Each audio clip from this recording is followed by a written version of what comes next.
Ken Easley of the Seattle Seahawks, and you're watching NorbCam. What's up, 12s? It's Loaf the Tupa with the Seattle Seahawks, and you're watching Norb. I'm DK Metcalf from the Seattle Seahawks, and you're watching NORBCam.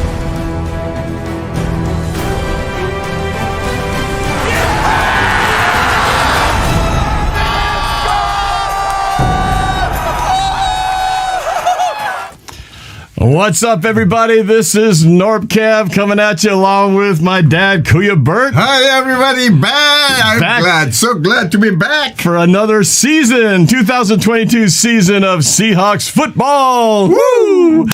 So excited. Can't believe it's finally here. But, yep, it's preseason, so we're not quite to the real thing yet. But, hey, this is at least we get to watch some football with actual hitting and things like that. So, yeah, I'm excited to be doing this with you again. Especially after this pandemic thing, we're glad it's over. Maybe it's not over, but here we are. It's better now. We don't have to be with masks all the time, and it seems like things are getting slowly back to normal. My mom will be here in the back doing her usual squeals and screams during the game in a little bit. But for right now, I just want to welcome all of you guys who are here. If you If this is your first time joining the channel, my name is Norb-Caoili. My dad is Bert-Caoili.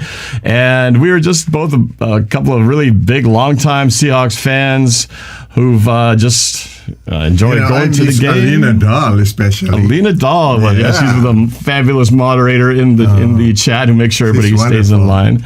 But, this is great. The Seahawks, I know it's a different season with Russell Wilson no longer being here, but you never know. You never know what's going to happen. It makes the preseason more exciting, though. The fact that we don't know what's going to happen as far as the quarterback situation and everything. So, the other things to be excited about, the Seattle Mariners. Oh, God. Looking like, I can't believe it. Unless something horrible happens, looking pretty promising that we might finally break that streak of 21 years of no playoffs. Number one for the playoff.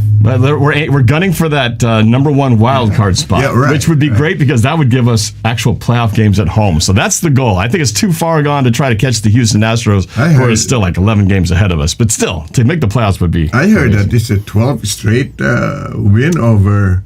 over the Texas Rangers, right? Yeah, it's something we've owned them this year, so we just got to keep on playing on.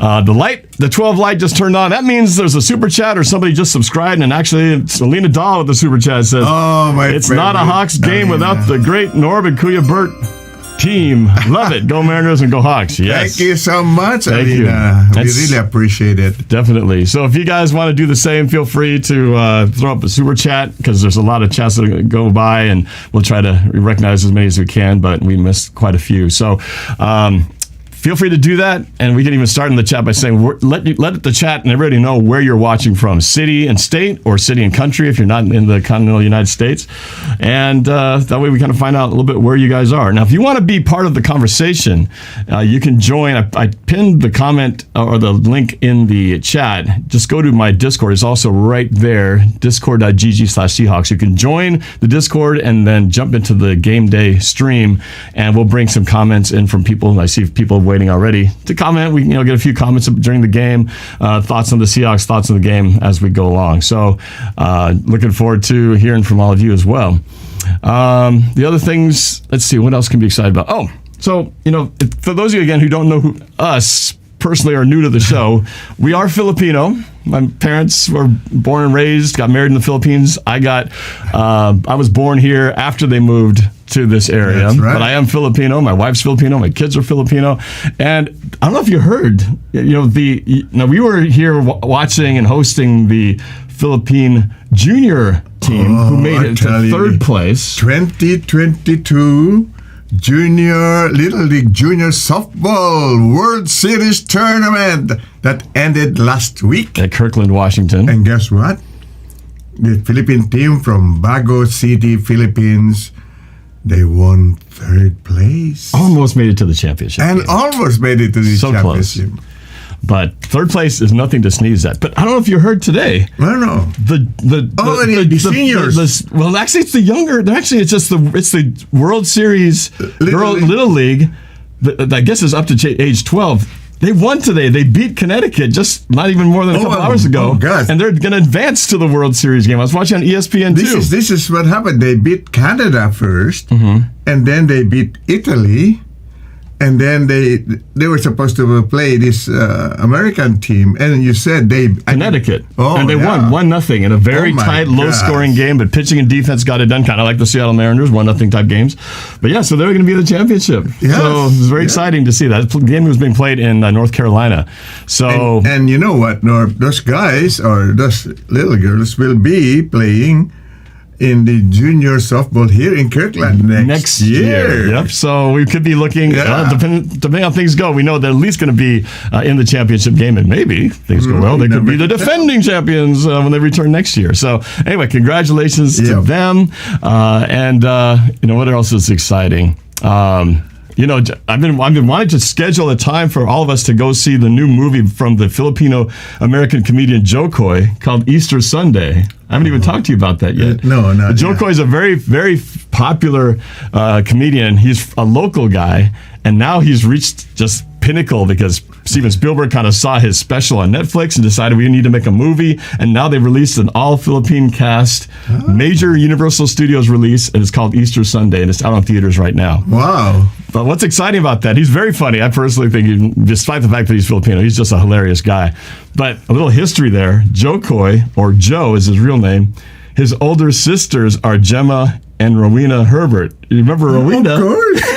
Rowena was a girl I used to date back in high school for a short time. Yes. Her brother she told me about the time we met. He introduced me to Joe. Said, "This is my brother Joe. He's hilarious. He's funny." You know, he didn't even know he was going to be a comedian at that time. 2 years later, he started his career, and here he is now, 20-something, almost 30 years later, hitting the big time. So there's a personal connection to that. So yeah, we'll have to go see a movie before the theater, before it isn't in the theaters anymore. So you guys can go check it out. Easter Sunday with Joe Coy. So a lot of things cool happening with the Philippine softball team, Joe Coy, the Filipino comedian, and then there's us broadcasting the Seahawks live on the show. We are back again. Yep. Norbert and I. It's been a long time. Yep. And of course, I know you would not be able to go to Germany, but I am determined to go, and so is your sister Monica. You just got the phone call. Oh my gosh.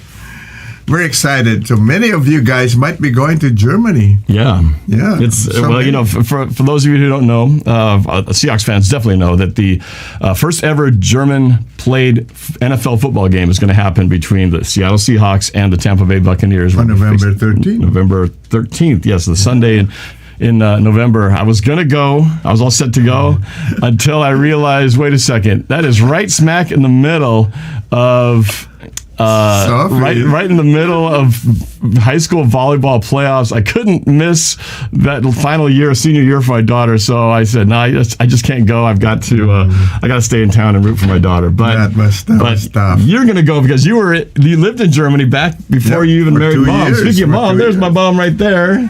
Say hi, Mom. Hi, Mom. Hi, Mom. Bringing coffee in a Seahawks mug. The Super Bowl championship mug. Mom, where's my love? And he beat me to it, but the voice sneaking in there in the background. Thanks, Mom. Oh, look at that. That is, ladies and gentlemen, New York Vinnie in the house. Oh, yes. How are you? What's happening, man?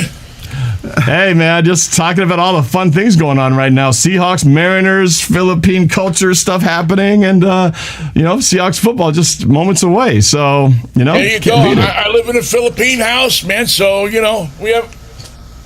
My friend's wife is Philippine. Oh, okay. Wow. Okay. So, what happening, man? I'm a hollow kind of guy, baby. Nice. There we go. So, ladies and gentlemen, New York Vinnie, some of you may have caught our live stream a little bit ago, a couple weeks ago, talking sports, Seahawks. We were also talking about Paul Allen Boulevard. The cause that we're trying to get pushed here, we want to basically rename the section of Occidental Boulevard in front of the stadium to Paul Allen Boulevard in honor of the great man's legacy, just to keep his remembrance, because we don't want people to forget what a great, big, huge part he had in keeping the Seahawks in town, right, Vinnie? All the stuff he did, we should have something named after him, right? I mean, they ought to rename I-5 after him, but okay, just give us the little street and we'll be happy. Yeah, absolutely. So we'll talk more about that definitely as more time goes along. That'll be a city of Seattle thing that we're going to have to definitely convince the city council to make that happen. But it's going to take a team effort from all the folks in the local Seattle especially area. our good friend Mark Collins. Oh, Mark is definitely involved. In fact, the reason Vinnie and I are even doing this stream right now is because of Mark. Mark and Vinnie back in the Save Our Seahawks Day worked together to make that help referendum 48 pass, which eventually got Mr. Paul Allen involved and the stadium, everything to kind of work out. So, yeah, Mark and Vinnie go a long way back. And I remember listening to you, Vinnie, back in the day, Sonics, Seahawks, everything, when you were back on the radio, you couldn't get away from you. But I know you left for a while and you're back. I was all over the place. Is Vinnie retired now? No. Ask Vinnie. Vinnie, are you still doing stuff? You got a job for me, let me know. I'm ready to go. I'm tanned and ready. And Vinnie, you spent some time out. I do want to talk a little bit about the Seahawks-Pittsburgh Steelers matchup here. We are playing in Pittsburgh here, and the last time we played them was actually just last season. We lost without Russell Wilson. Geno Smith fumbled at the end in overtime, and we lost that football game. But this is preseason, and the team looks very different. Give me your thoughts as to what you're looking for in a game like this. It's preseason, so it's not like a regular season game. The score almost doesn't even matter. But what are you looking for in this matchup today? DGH. Don't get hurt, man. That's what I'm looking for. I'm looking for, the speed of the game.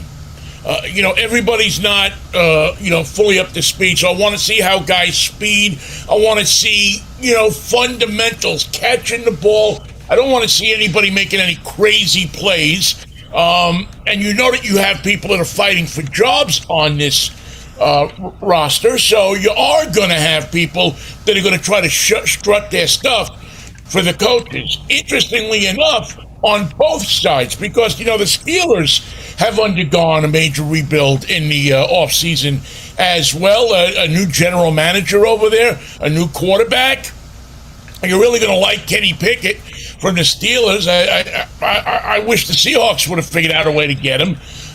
And for the Seahawks, you want to see what's Geno got. Who else is there? Is there anybody else on this roster? They have to kind of put through their paces a little bit. But again, first game, just don't get hurt. That's to me is the very good advice. Right. Yeah. Yeah, I think more than anything else, you just don't want to see any of these important key guys get hurt. We've already had to deal with injuries before this game even happened. Quarterback injuries are all up and down the roster, which is going to give some of the younger guys a chance to start in this game. But Rashad Penny a little banged up. We haven't even played a game yet. Yeah. So Kenneth Walker, I'm excited to see what this guy can do because I'm real high on this guy. I feel like the running game is really going to be a lot of spotlights on Kenneth Walker doing some amazing stuff this season. You got an O-line. So you're going to be able to open up spaces for this guy. And especially if you don't have a quarterback that can, chuck the ball up the field like we're used to seeing, you're going to have to lean a lot more on the run game, lean a lot more on your defense. And that, I think, is what Pete Carroll, I think that seems to be the plan, right? Give me more, open up some holes, let these guys run through. Sean Alexander, where are you when we need you? Yep. Yeah, that's a name for the past, but one that should not be forgotten. The guy who definitely had that team. I think about the 2005 team.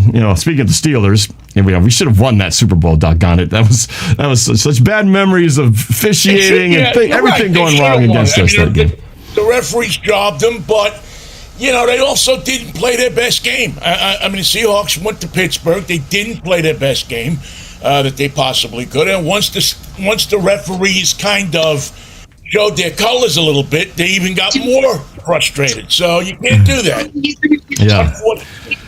And the head referee did at one point years down the line admit that they messed up during that game. So what it was worth, we heard that they admitted it, but didn't change anything. Without a doubt, it was horrible refereeing. They didn't change it anyway. Yeah. I was just going to reply to Alena Dog. Yeah, she put another super chat in there. Yeah. And yes. Ja, jawohl, Alena Dog. Oh, ich kann eine deutsche sprechen. And it's very meal feels fast, Alena asked some German in the super chat, which I don't know, but my dad still remembers from over 60 years ago, however long it's been since you've been 50 years ago.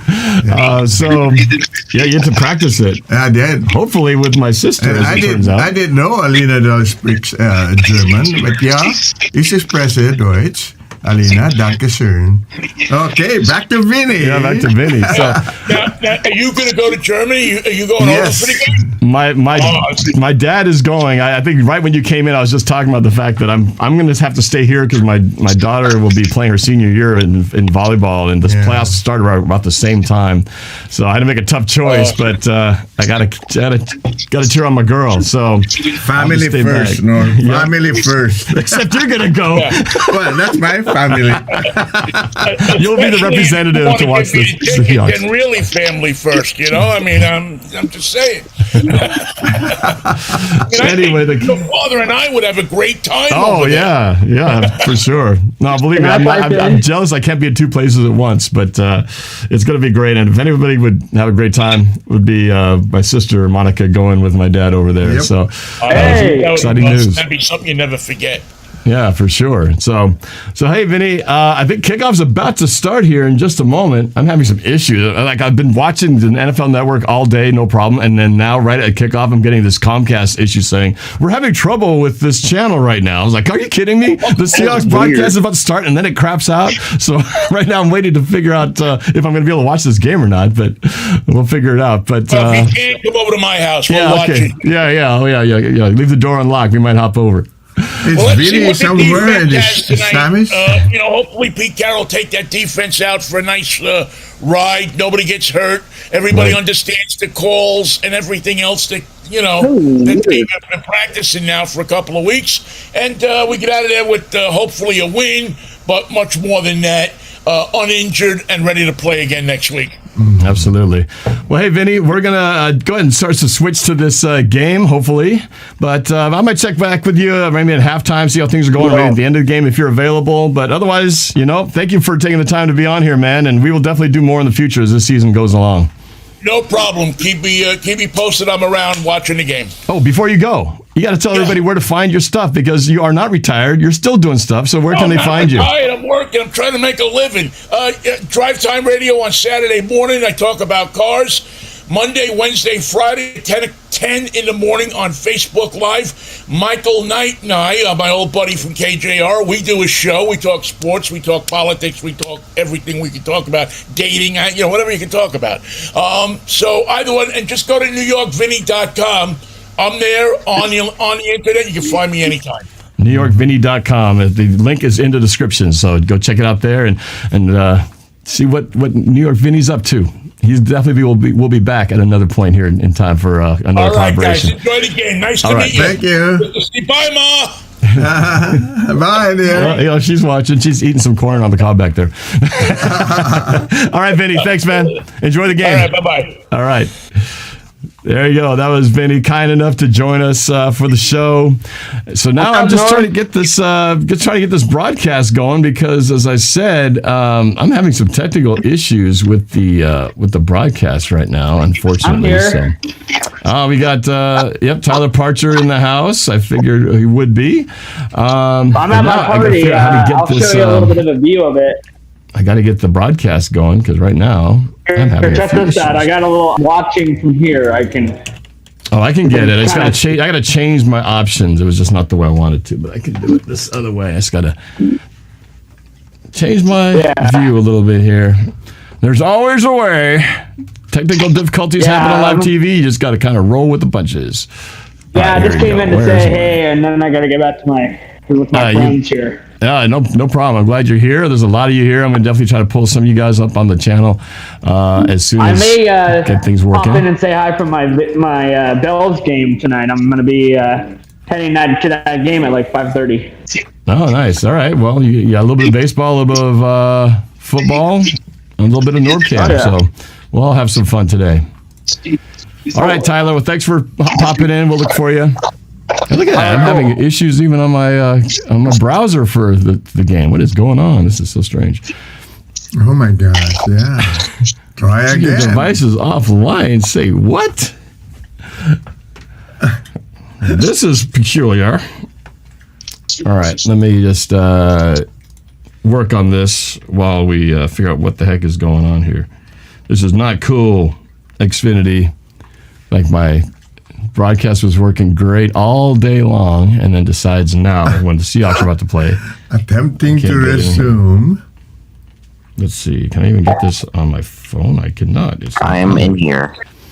Oh, the voice. Who is that? Is that CJG Productions? CJG. Okay, yes. CJG Productions. Hang tight here. I'm gonna mute you for a second while I get things figured out here, and then I will definitely try to start bringing you guys on for some comments. Your device is offline. I have no idea what they're talking about. So, pardon my delay while I get things figured out here. This is really strange. See, the game should be right there. This is my in-home. Oh, I have to go to NBC maybe is what it is. Okay. All right, hold on a second. If that's the case, I'm going to go to chat. Maybe that's what it is. I have to watch it on. And on Channel 5? Yeah, oh, that's what it is. I have to watch it on NBC. There we go. Okay, all right. We got the game now. Figured it out. It was an NFL Network issue. Oh my goodness! Just in time to see the Steelers score a touchdown on us. Maybe I shouldn't have been watching. Okay. All right. So sorry about the technical issues. I just had to get the right channel logged on here. So early first quarter action. Pittsburgh Steelers just scored a touchdown. 6-0 with 12:15 left in the first quarter. What was it? A pass to the tight end is what it looked like? I'm not so sure because it was just so sudden. I know.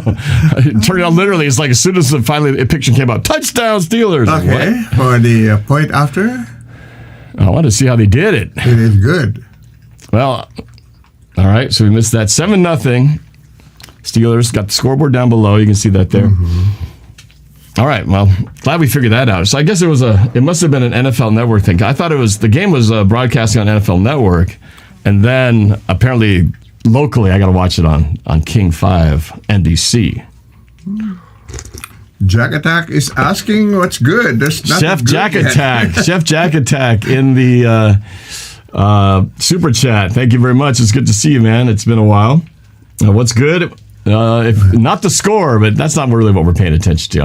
We just want to see how the team plays. Of course, as Vinnie said, keep everybody healthy. Yep. But at the same time, we want to see some fun action going on here too. So, we'll keep an eye on things and let's see what happens here. Is the offense is about ready to take the field. I think it's going to be Geno Smith to start off. That's what they said. But we'll see. Well, Drew Lock will get his chance soon enough. All right, let me make a little adjustment here on things.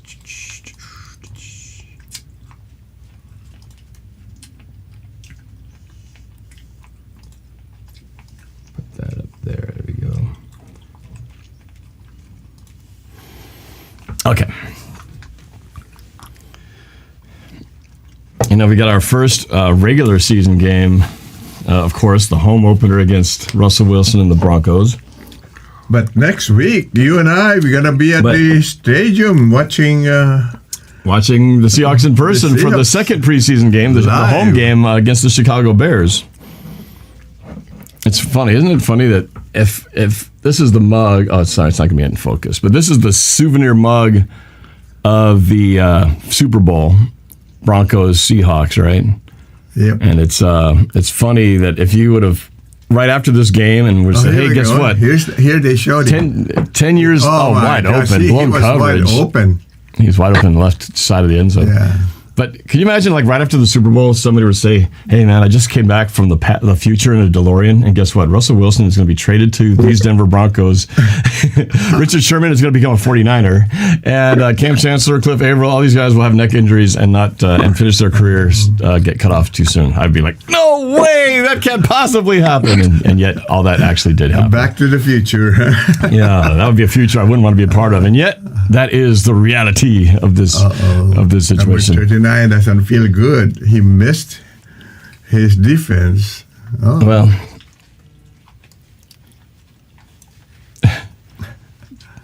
Tariq Woolen, who was having a great camp, apparently, I think, made a wrong play. DJ Dallas with the kick return to the 15-20, outside to the 25 and tackled there. Maybe a yard past the 25-yard line. DJ Dallas with the kick return dues. And indeed, it is Geno Smith starting with first offensive reps to start out the 2022 preseason campaign. Do you have a preference, Dan? Which quarterback would you Not really. I think Geno deserves to start, but I know most likely during this second half, it's going to be the other guy, Andrew Luck. Yeah, Drew Luck. We'll see. Now, let's see what Geno can do. He really played well, except he fumbled. Yeah, and threw an interception. Yeah. And here's Geno. First play is a handoff to Kenneth Walker, the rookie. Gets about 6 yards up the middle, kind of juking left and right, following his blockers. Good blocking up front. This is a good chance. What I'm looking for here is definitely Kenneth Walker, as I said earlier. Vinnie said, we have a good offensive line, apparently. We have the makings of a good offensive line. We have some rookies in there, so it's that kind of thing where I think it's going to take some time for them to gel, but so far that's a good start. Okay. This time we get two receivers right, one left. Motion, Penny Hart to the left. Geno takes the snap. He's going to throw. Looking, good protection, rolls right. He's running. Still looking, throws across his body, complete to number 87.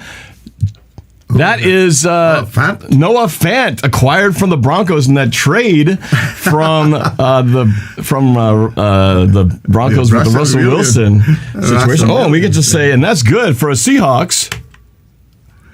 Oh, that's it. What? First down. We're a little rusty, just like the defense. And I said, one of the things I speculated was that in this game, I thought that we might utilize, end around to number 80. Taken down. Well, lost a yard. Who was that? That was 83. That was Derek Young, right? Derek Young, wide receiver on a jet sweep, cut down for a loss of a yard. Second 11. Well defended for sure. I was going to say that I feel like the tight ends will be better utilized, even more than Russell Wilson did when he was here. Here's a throw. Quick screen to Penny Hart on the left sideline. Breaks a tackle. Gets 4, maybe 5. And it'll be third down in about 6 or 7. This is crucial now. 10 minutes and 15 seconds left in. You got somebody on the chat line, Norb? We have several people in the Discord right now who are standing by for me to open some mics up.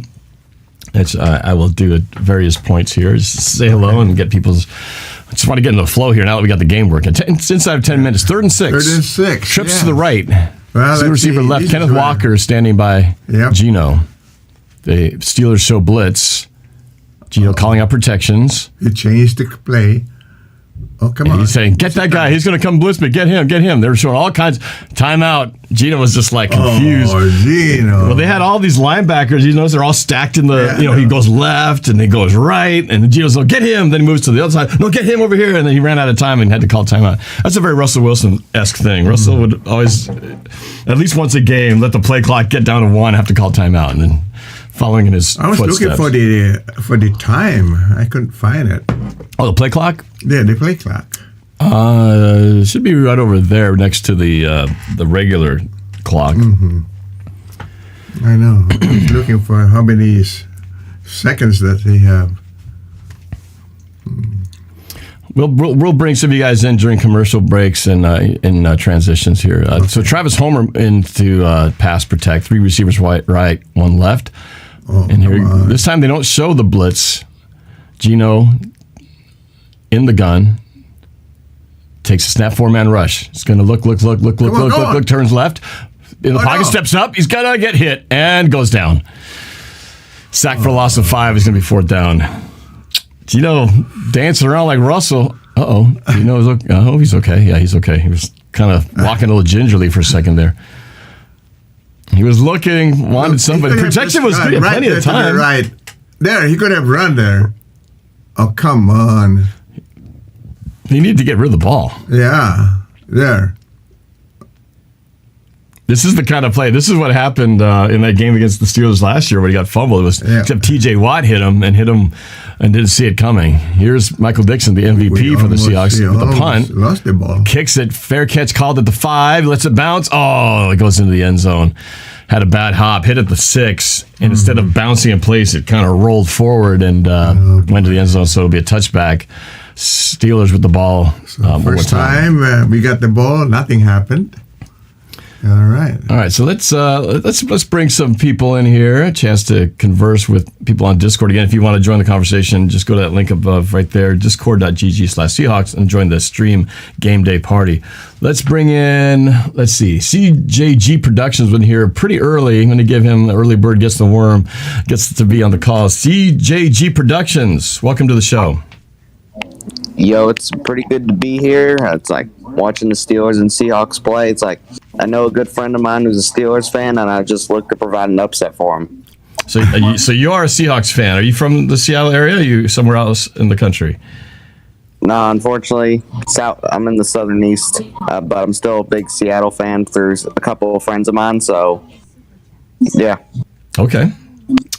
Quick, I want to shout out David, Sports Live in the ATL. The super chat says, "Hey Norb and Papa Norb, I'm in Discord and have no idea what I'm doing. LOL, I'm under the name Slida." Slida, I'm glad you're in Discord. Jump in, go down to the bottom where it says, you should find something that says stream / game day party, and then jump in on that. And then you'll be able to be put in the queue to join the chat like this. So give that a shot. And if not, we'll try to get things worked out. So you're in the Southeast, CJG, you said? Yes. So how did you become a Seahawks fan? Are you originally from Seattle, or did you become a Seahawks fan while living in the South? How did that happen? Nah, I just became a Seattle fan through a couple of my Roblox friends, and if I had to pick one of my favorite games like from before, like in Seattle history, I'd probably say that game with the 49ers that went into overtime, and Myers got the field goal kick to win it. That was a pretty good one. That was 2 years ago. That was, I think, 2019, before the pandemic. Yeah, that was that game where the Niners were undefeated. Going to that game, we went into Levi Stadium. It was a back and forth game, and we ended up beating them on that overtime kick. That was a good game. Yeah, that's back when we were doing the watch parties at Emerald Downs. Yep. Yeah. Oh, well, thanks for watching. I'm going to go back to the broadcast here, but stick around. We're going to get more of you guys here in a bit. So thanks for joining the show. All right, back to the action. All right. All right, here we go. Seahawks on D, showing that new 3-4 look, 3-4 defense. They're going to play action. He's going to throw. Pocket collapses. He throws complete. Oh, my God. That's a pretty good throw. In front of Tariq Woolen again. Nice throw to Hayward for a first down. Got about 18 yards on the play. Just over the hands of the defending Tariq Woolen. I thought that the defender was pretty close. He had decent coverage, but it was a better throw. Yeah, it was a good throw. And a good catch. This is Mitch Trubisky. Speaking of quarterbacks who's been around and expectations not really met. It's going to be a run to the left. Breaks a tackle. And ends up making a 7 or 8 yard run.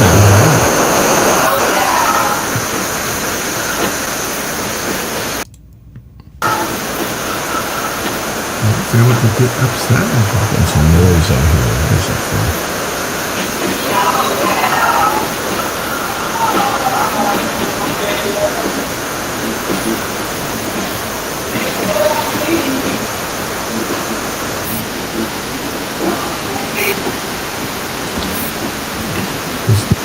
57 in the Discord. I mute the Discord for a second.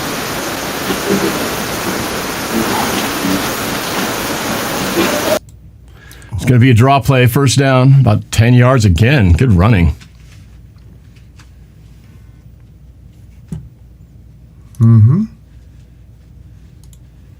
Oh, that's so David Slida, Sports Live in the ATL. He's in the Discord chat, but for some reason you have a tremendous amount of noise in your microphone, so might want to check out what's going on there.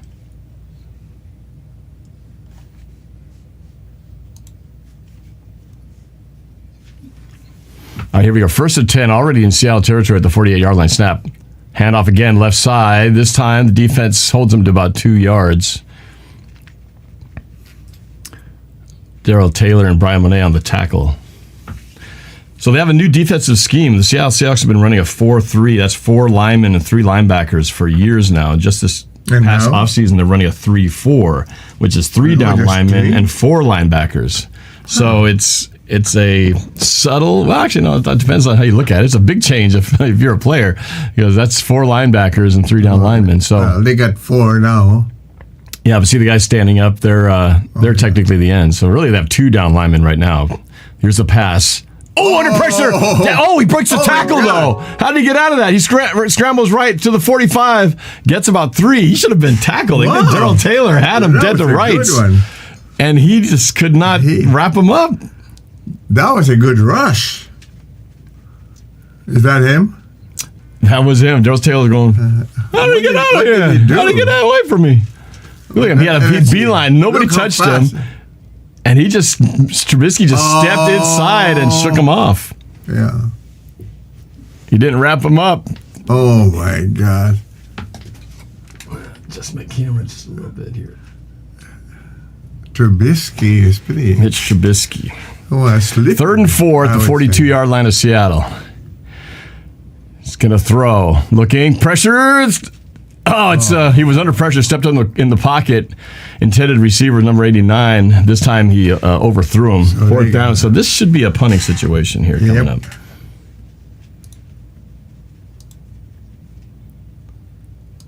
All right, so Sports Live in the ATL, I think your noise issue is solved, so can go to you here shortly. 5.5 minutes left in the first quarter, 7-0 Steelers. Here's the punt. Kick. Oh! I thought he was going to block it. Oh, God, he picked it up. Dangerous. No!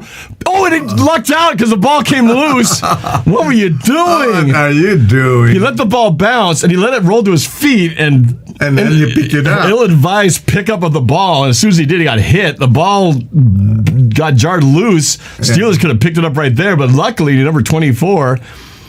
Taylor hit his arm on the throw. But we got the ball back. Fortunately, dodged a major bullet there. Oh, yeah. Pete Carroll, the special teams coach, is going to have a talking to with him, say, dude, don't do that ever again. That about the 10-yard line or something? It was about maybe inside the 10-yard line. Lucky play on that one. All right, let's see if I can get Sports Live in the ATL in here. David, you there? Yeah, can you hear me? Hey, there you go. Now we got the noise issue solved. That's good. Yeah, man, I can see you're already sweating bullets. Sweating on that play. I'm not really sweating. Who sweats preseason, right? This game, the score doesn't matter. It's just kind of trying to see what kind of, what kind of game, what kind of, team you got here. So, yeah. Well, the thing for me about the preseason is that I'm just glad to see my team play and everything. So I'm just glad to see what we got. And hey, Falcons got we might have a good quarterback tandem coming up for the season. But I just wanted to come on here, man, and welcome and introduce myself to Papa Norb. Hello. How you doing, sir? In case Norb didn't tell you, I will be up there week 3 for the Seahawks and the Falcons game. Oh, okay. I also found out that a good friend of mine here in Atlanta's son plays for Stanford. Oh, that's why you're asking about the Stanford Huskies game. Yes. Oh, so you already have a ticket. Yeah. Well, he gets 6 tickets. So, I mean, if you can make the game, let me know, or I can see maybe if I can try to get you a ticket. Oh, okay. Wow. We can see 2 rival games. My Huskies against Stanford. He's not that Stanford's your team, but obviously he'll be your team as your friend. And then Seahawks, Falcons. We got double trouble on that weekend. I think that could happen, man. So, check it out. Inquire for me, because it's been a while since I've even been to a Husky game. Well, I I have talked to him already, and I know you can't see me on cam right now. Obviously, you're doing the audio, but I got your green thing that I won from you. I'm actually he's wearing that. my green hair hat from one of our earlier bets when I lost. Yeah, exactly. Look, I got to say, I'm really looking forward to this. This was a bucket list thing that I've been trying to work out for years with you. I appreciate, somebody like yourself interacting with little old me, and we've had a lot of fun throughout the years. I'm looking forward to meeting your dad and your mom. I'm glad they're healthy. I'm looking forward to meeting a lot of the Seattle 12s of faithful who have been very respectful to me throughout the years. Go watch a lot of videos on NorbCam's channel. We did a lot of stuff through the Super Bowl that we lost and some bets and everything. So I'm looking forward to meeting a lot of you guys. I don't know how you guys get it together, but I'll be there from that Friday morning. The plane is supposed to get in probably like around 9:30 in the morning in Seattle. I will be downtown close to the airport, and I plan on having a good time. I'm looking forward to meeting you guys, man. I'm looking forward to meeting the man, the myth, the legend. I know, all these collabs. I feel like I already have met you, but we've never actually met in person, so it'll finally happen in just a few weeks. So, David, do everybody a favor and yourself a favor. Make sure you put your in the chat, put your YouTube channel, and I'll make sure I put it also in the description. YouTube chat or the Discord chat? In the YouTube, do it in the YouTube chat. What I'm doing on Discord. Put it on the YouTube chat. That way people can look you up, because Dave's got some great videos as well. You can look at some of. He obviously is a Falcons fan. He does everything Atlanta, so not just the Falcons, but the Braves and his own Hawks as well. It's funny that you have a team with Hawks in the name as well. So when you say go Hawks, you're actually cheering for my team. Yeah, it's only fitting. But I do have to ask you, just for a preseason football question. 2nd and 6. By the way, we had a run by Kenneth Walker. We got an injury on the field, so we'll time out right now. Go ahead. What's your question? I hope nobody's hurt. As far as the preseason goes, what are your thoughts looking at the Falcons era now without Matt Ryan? When I saw Matt Ryan earlier in a Colts uniform today, it made me sick to my stomach. It's gonna, just like me, I'm gonna be sick to my stomach when I have to watch the Broncos with Russell Wilson in that puke orangey color. I haven't seen it yet, so I haven't had that feeling yet, but I know it's coming. Handoff, Kenneth Walker. Darton gets 4 yards. It'll be 3rd and 1. Good running there. Good running. It was terrible, man. And speaking of the Broncos, I have a lot of Bronco fans that I interact with. A Fizzle Productions is one of them. Oh, okay. I'm going to try to get him in contact with you. Maybe you guys can do something for that week. But what are your thoughts on the carousel, Marcus Mariota, Desmond Ridder? Did you get a chance to watch any highlights from last night? I have not yet, actually, man. You should actually just share with us what you've seen, because I did not get a chance to watch that game. So I'm a little in the dark as far as what we're going to be facing against Atlanta. Oh my gosh, got buried for a loss of one. It's going to be 4th down and 3. 4th down and 2. Well, unless the Falcons have addressed, because I don't really gauge too much on preseason. I never have, really. But if I could gauge one thing that you're going to have to not worry about is a pass rush. Unless we could get some guys. I don't know how your O-line is, but our pass rush is just terrible. I did like what I saw in Marcus Mariota and Desmond Ridder. They spread the ball out. They spread the defense out. They ran the ball a lot of play action and made moves on with their feet. And even though it's backups versus backups, we were down 23-20 with like a little over 2 minutes to go. We got a turnover at midfield. They fumbled the handoff, and Desmond Ridder on 4th down and 9. Punt return, break it to the 30, 2.25, broken tackle, and a good return by the Steelers. Jeez Louise. Yikes. Sorry to interrupt you, man. This was like, I was expecting to say, ball down at the Pittsburgh 40-yard line. All of a sudden, he took off down the field, missed tackle, and he's down into I was actually hoping he was going to take it all the way for you. He almost did. But right there, made a nice little move to avoid Travis Homer, who was gunning. Missed him, and then he was made the punter Michael Dixon miss. Finally, it was who made the tackle? Number 52. Who was the tackler in there? You can see it. 53. 53. Yeah. Anyway, But Desmond Ridder on. Yeah. So what happened in that game? You're down 23-20, and then you guys caught. Did you guys end up winning that? Yeah, we're down 23-20, 4th and 9. at maybe the 35 or something, and then Ritter rolled out and threw it in the end zone for a game-winning touchdown. Wow. And even though it's preseason, it is still nice. Oh, ball's out! To be able he to picks up his own ball. Sorry, strip, sack, fumble, picked up his own ball, and then it was sacked, so lost about 10 on the play. Okay. Anyway. Speaking of pressure, so far I'm liking the fact that the Seahawks are getting into the backfield and pressuring the quarterback. Got the hands on a couple of balls so far. Boye Mafe, the new rookie drafted linebacker, gets his hand on the ball, forces the fumble, but they do recover their own. That's a good sign. Anyway. I can tell that Norb is in his Norb needs his preseason also. He's got to get acclimated to calling games again, like myself. I don't know what I don't know anybody's names and numbers yet well enough. I'm still thinking about it. And here's a run for about 8 yards down to about the 20-yard line. But yeah, I know. I feel the preseason rust too. If you peek at my stream from last night, I was referring to guys like, hey, nice play by 83, 79, 24. I don't know anybody. I know. It's just how it is every year when you get new rookies in here. And, you got all these guys, a good chunk of them are not going to be here after, the next few weeks. Some of them are going to be gone and maybe end up on other teams. Like 2 weeks, they got to start narrowing the cuts down. Cut the roster down. Here we go. This third and 13. Third and 13. Let me call this at the 26-yard line. Snap. Pressure coming. Throws deep. Right side. Turn around. Touchdown. No. Out. He was out. No, it's a touchdown. He got him again. Okay. That was a beautiful throw. Mitch Trubisky, man, he's making some plays. That was this time. It was Kobe Bryant. Kobe Bryant, the other rookie corner, got burned this time.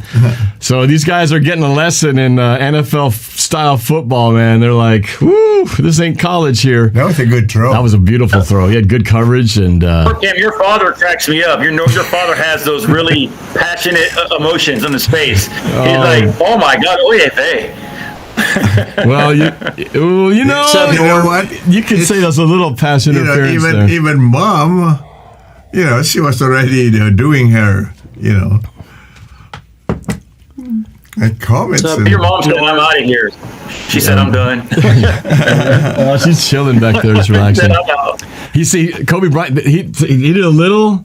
Pickens did a little push off to get separation that you could have argued that was pass interference, and. And he's saying that to his DB coach. Hey man, he pushed off. I would have had him, and he pushed off me. He goes, "Yeah, Rook, that's what you're gonna have to learn, son." And his second foot right on the edge. I don't know. It might have touched the chalk, but it was a pretty amazing catch. And I thought he was out. Yeah, he got that second foot amazingly down. Here's the point after is good, so it's 14-0 Seahawks. Not that the score really matters, but. So the Seahawks are winning 14-0? Yeah, right. I wish. Oh, no, you're not. You're losing? Oh, okay. Okay. What are the things to do in Seattle when I get there? I mean, I know I'm going to go to that Washington Stanford game and then Seattle Atlanta game on that Sunday. I'll be there till Tuesday. What is the pop? What is the popular stuff to do around town? Well, there's definitely a lot downtown that I think you'd want to just check off, since you got to see the mandatory things. There's the Great Wheel on the waterfront. There's the Pike Place Market. Yeah, it's the big Ferris wheel type thing on the side. At least you get down there and see it. If you don't necessarily ride it, at least go down and check it out. Pike Place Market. That's kind of like one of those cliche things that everybody does, but you kind of have to do it, right? If you go someplace for the first time, you got to see the places that if you don't see, you'd be like, what? You didn't go down the Pike Place Market? So there's that. Space Needle is great view, of course, to see from up there. So those are just a handful of things. Too. Oh, the Wings over Washington. It's like a. Hold on a second. Somebody in your chat with the super chat knew us. It says Falcons will lose and choke always like Super Bowl 51. Yeah. So in other words, that right there would be the assumption that we're going to get a 28-3 lead over Seattle and blow it. Well, that would be a lot of fun from my end if that's what happened. Real talk though, man, Norb, I think both of our teams are kind of similar. This year, not really proven quarterbacks and kind of young. I think that's a winnable game either way. I think that right there could be like a 50-50 shot. And God forbid we're 0-2 on the road in games that I travel. And surely I can't be 0 for 3, right? Oh, you surely can. You surely can be. I've been worse than 0 for 3 traveling on the road trying to watch my team. It took a while before they finally won a game with me on the road. I think I lost like 5 in a row before they finally won one, maybe 6. That's right. Really? Alena Nuasazgs in the super chat says Bryant burnt unlike the real Kobe Bryant. Oh, shots fired. And Alena Dahl suggests a Space Needle, aquarium, and zoo. Yep. It kind of depends it depends on what you're into, because there's some great museums, but it depends if you're Snoqualmie Falls. That's not in downtown, but it's a beautiful site. You want to get away from the city, but there's plenty to see in the city itself. But you'll get an opportunity to see there are a lot of things that I want to do. So what I want to do besides go to the games, I want to check out the hottest sports bar that there possibly is there. I would like to go to that place to where you always did your watch parties with looks like a bowling alley. I'm not sure if it is. No. Well, that kind of looks like a bowling alley. And here's the kick return. Kenneth Walker actually taking it back to the 20-25 leaps over guy to the 27 and down to the 28-yard line. Kenneth Walker getting kick return duties here. So that it's not a bowling alley where we did the watch parties at. I wouldn't recommend you going there actually, because we actually were the party. There wasn't much going on there. Now there's nothing going on there because they kind of shut things down. It's never really come back since the pandemic had hit, unfortunately. But that was Emerald Downs, the racetrack south of here in Auburn, Washington. So there's other places definitely to check out. The thing about it, though, is you'll be at the sports events when the sports bars will be most populated because Husky games and Seahawks games. Whoa, Travis Homer down the left side to midfield into Pittsburgh territory. Nice play out there. Wow. I plan on doing a lot. So, still one thing that I really wanted to do. One thing I really wanted to do, and if it was possible, is I know you always like to do your movie clips or whatever. I would love to do a scene of something with you. I don't know what kind of thing we could do, like a skit. I think that would be great. Okay, all right. I think that would be great. And I think here's Geno, the throw to the tight end Noah Fant for about 3 yards. So again, the passing game going over here. With Geno still at the helm, it's the first time Geno was a little swing pass to Homer to get that big gain. Pretty good. But I think on our list too will be a time for you to come in here and do a little in studio collaboration before the games on the weekend to do something like what we're doing right now, and maybe watch some Mariners baseball. Great.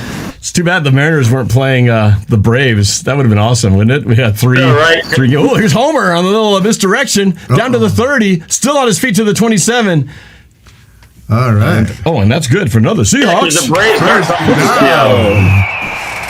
First down. Nicely played. Travis Homer showing what he can do here. He said, "Rookie, don't forget about me, bro." Nice little cut back. He went to the left and misdirection to the right and had open lanes. Good blocking by the offensive line as well. Yeah, no, it's going to be because the Braves are actually coming to Seattle. The Braves are coming to Seattle to play, and Seattle's doing good. I mean, there's a lot of teams contending for a playoff spot this year.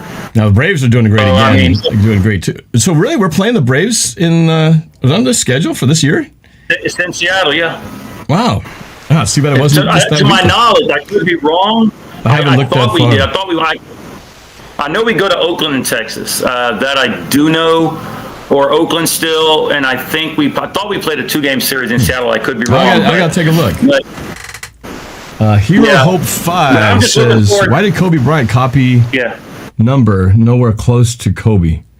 The story is Kobe Bryant. He actually grew up. He's a young guy, obviously, and was always a big fan of his and was aptly named as such. And when he joined the Seahawks, he wanted to wear that number. So those are big shoes to fill. I get it, but this isn't the NBA. He's not trying to be what Kobe Bryant was in the NBA. He's just making his own name. I think this guy will be good. Yeah, he maybe got burned on that play. Again, a little bit of pass interference, offensive pass interference, but I think he's going to be a big part of this secondary moving forward. I know. Alena says the Mariners leading 2-0. Oh, did they start? Oh, yeah, that's right. They started at 4:15. I need to pull that game up on on the side here too, just to kind of keep tabs on things. So they're already up 2-zip. Is that right? Yep, 2-zip. They are. Yep, they just started top of the second inning, 2-0 Seattle Mariners with a runner on third right now. With one out in the top of the second inning. You know, Norb, you know who I'm also looking forward to meeting? I'm hopeful to meet up with some of your sports crew. DJ Squabo, the dude's got my Julio Jones jersey. And whatever, a couple other guys, man. I plan on having a good time, man. I don't want to hold you up because I know people want to come on to your Discord, but I will be keeping in contact with you. I appreciate the invite. I'm looking forward to meeting you for the first time. It's a long time coming. I might have a few gifts for you when I get up there. And Papa Norb, prayers for your health, my friend, your wife's health. I remember those videos. I hope everything's well, and I'm looking forward to meeting you and a lot of guys out there. I did post my link in the YouTube thing. So, guys, I'm looking forward to my trip. If you want to come say hello to me, get with Norb. Get with me on Twitter. We will. If I didn't say it already, we will be watching and reacting to the Seahawks-Falcons game in the stadium, side by side. So you will get to see. That's a rare time that I actually get to be next to a rival fan watching the same game right next to each other. So that might actually be the first time. So it's going to be I have to warn a lot you, of fun. sir. I am 6'4". In case you did not know. You know, I had no idea. You're definitely. That means you're like first down run by Travis Homer again, while Pittsburgh Steelers guy loses his head. So you're basically like you're like Drew Lock, and I'm like Russell Wilson then. So if you and I put on a uniform, or no, actually, that's about the height that Matt Ryan is, right? Isn't Matt Ryan about 6'4"?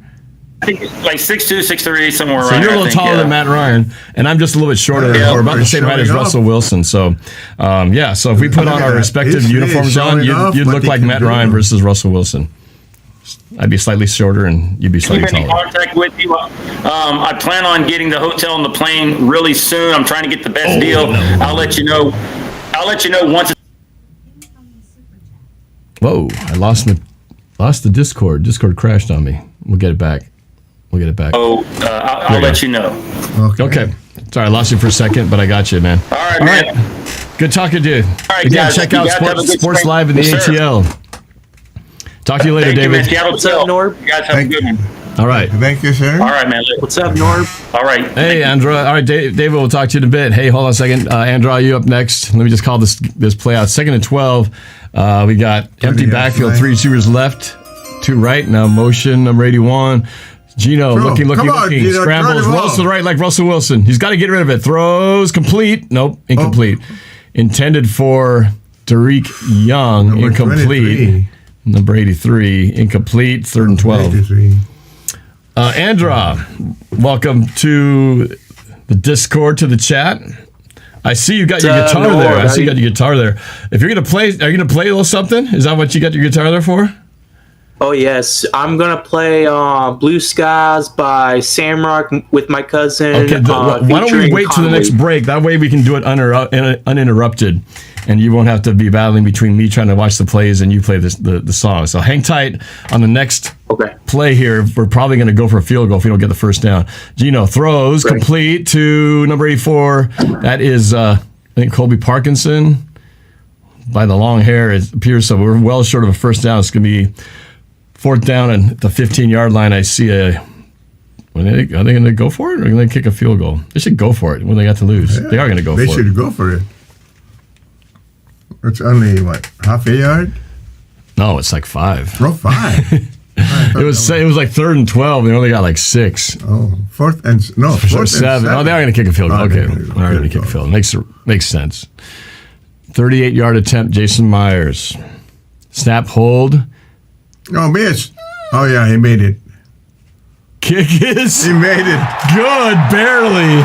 It went off the left upright and bounced in. It was not pretty, but it got done. So Seahawks are on the board. Yep, finally. 14-3, and that means it'll be a timeout with 12:50 left in the second quarter. Still Steelers 14 and the Seahawks 3. All right, now we'll turn our attention back to the Discord. Again, if you want to join the Discord conversation like some of these guys have been doing, just go to that link right there, discord.gg/Seahawks.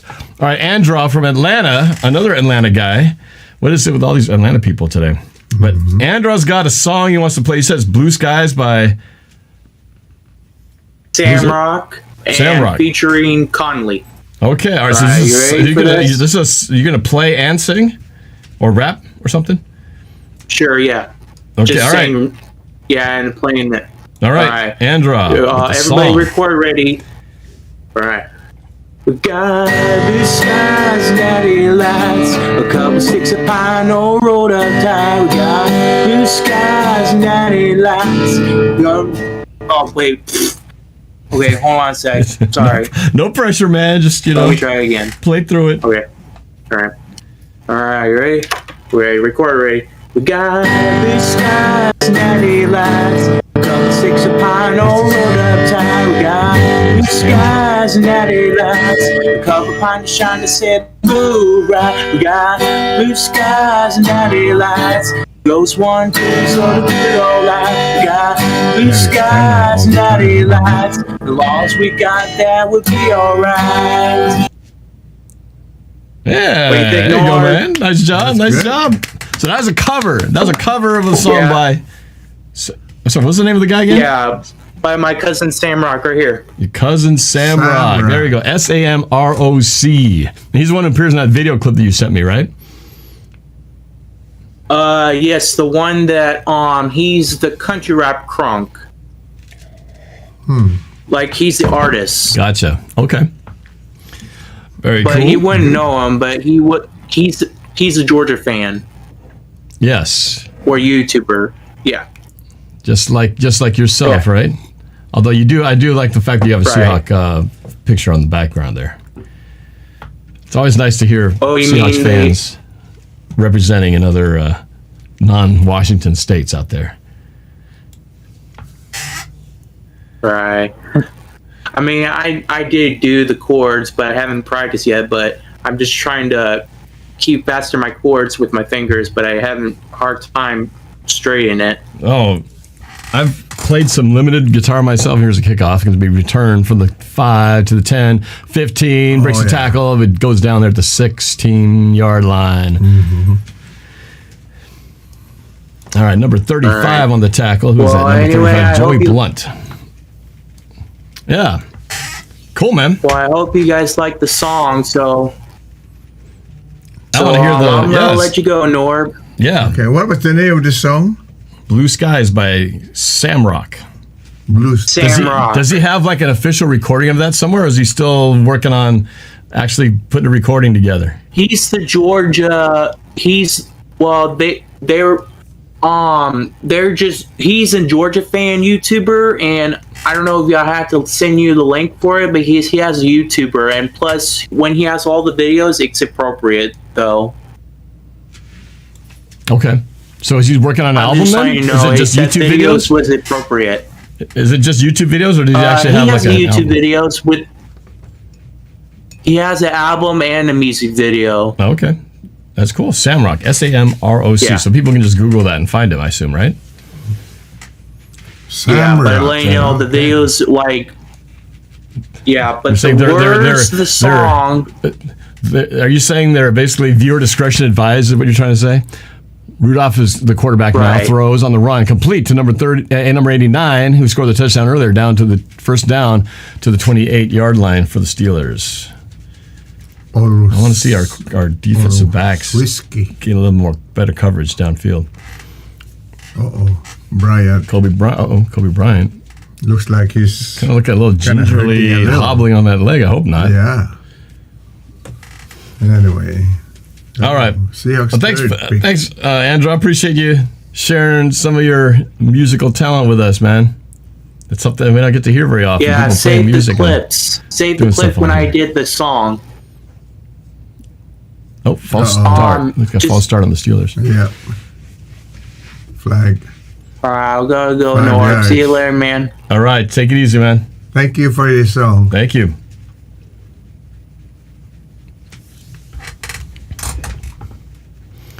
So we got 11 minutes left in this first half. 14-3 Steelers. Again, we're just and counting, looking for seeing how the defense. The defensive line, the defensive backs, so many new faces in this group here. Interception right now. Hey, Norb, I've got a question. Sure. Hold on a second. Here's a pass to the right side. 83 Hayward tackled in space by Kobe Bryant after a gain of about 6. It's going to be second down and about 8. All right. Who was that? Who was asking the question?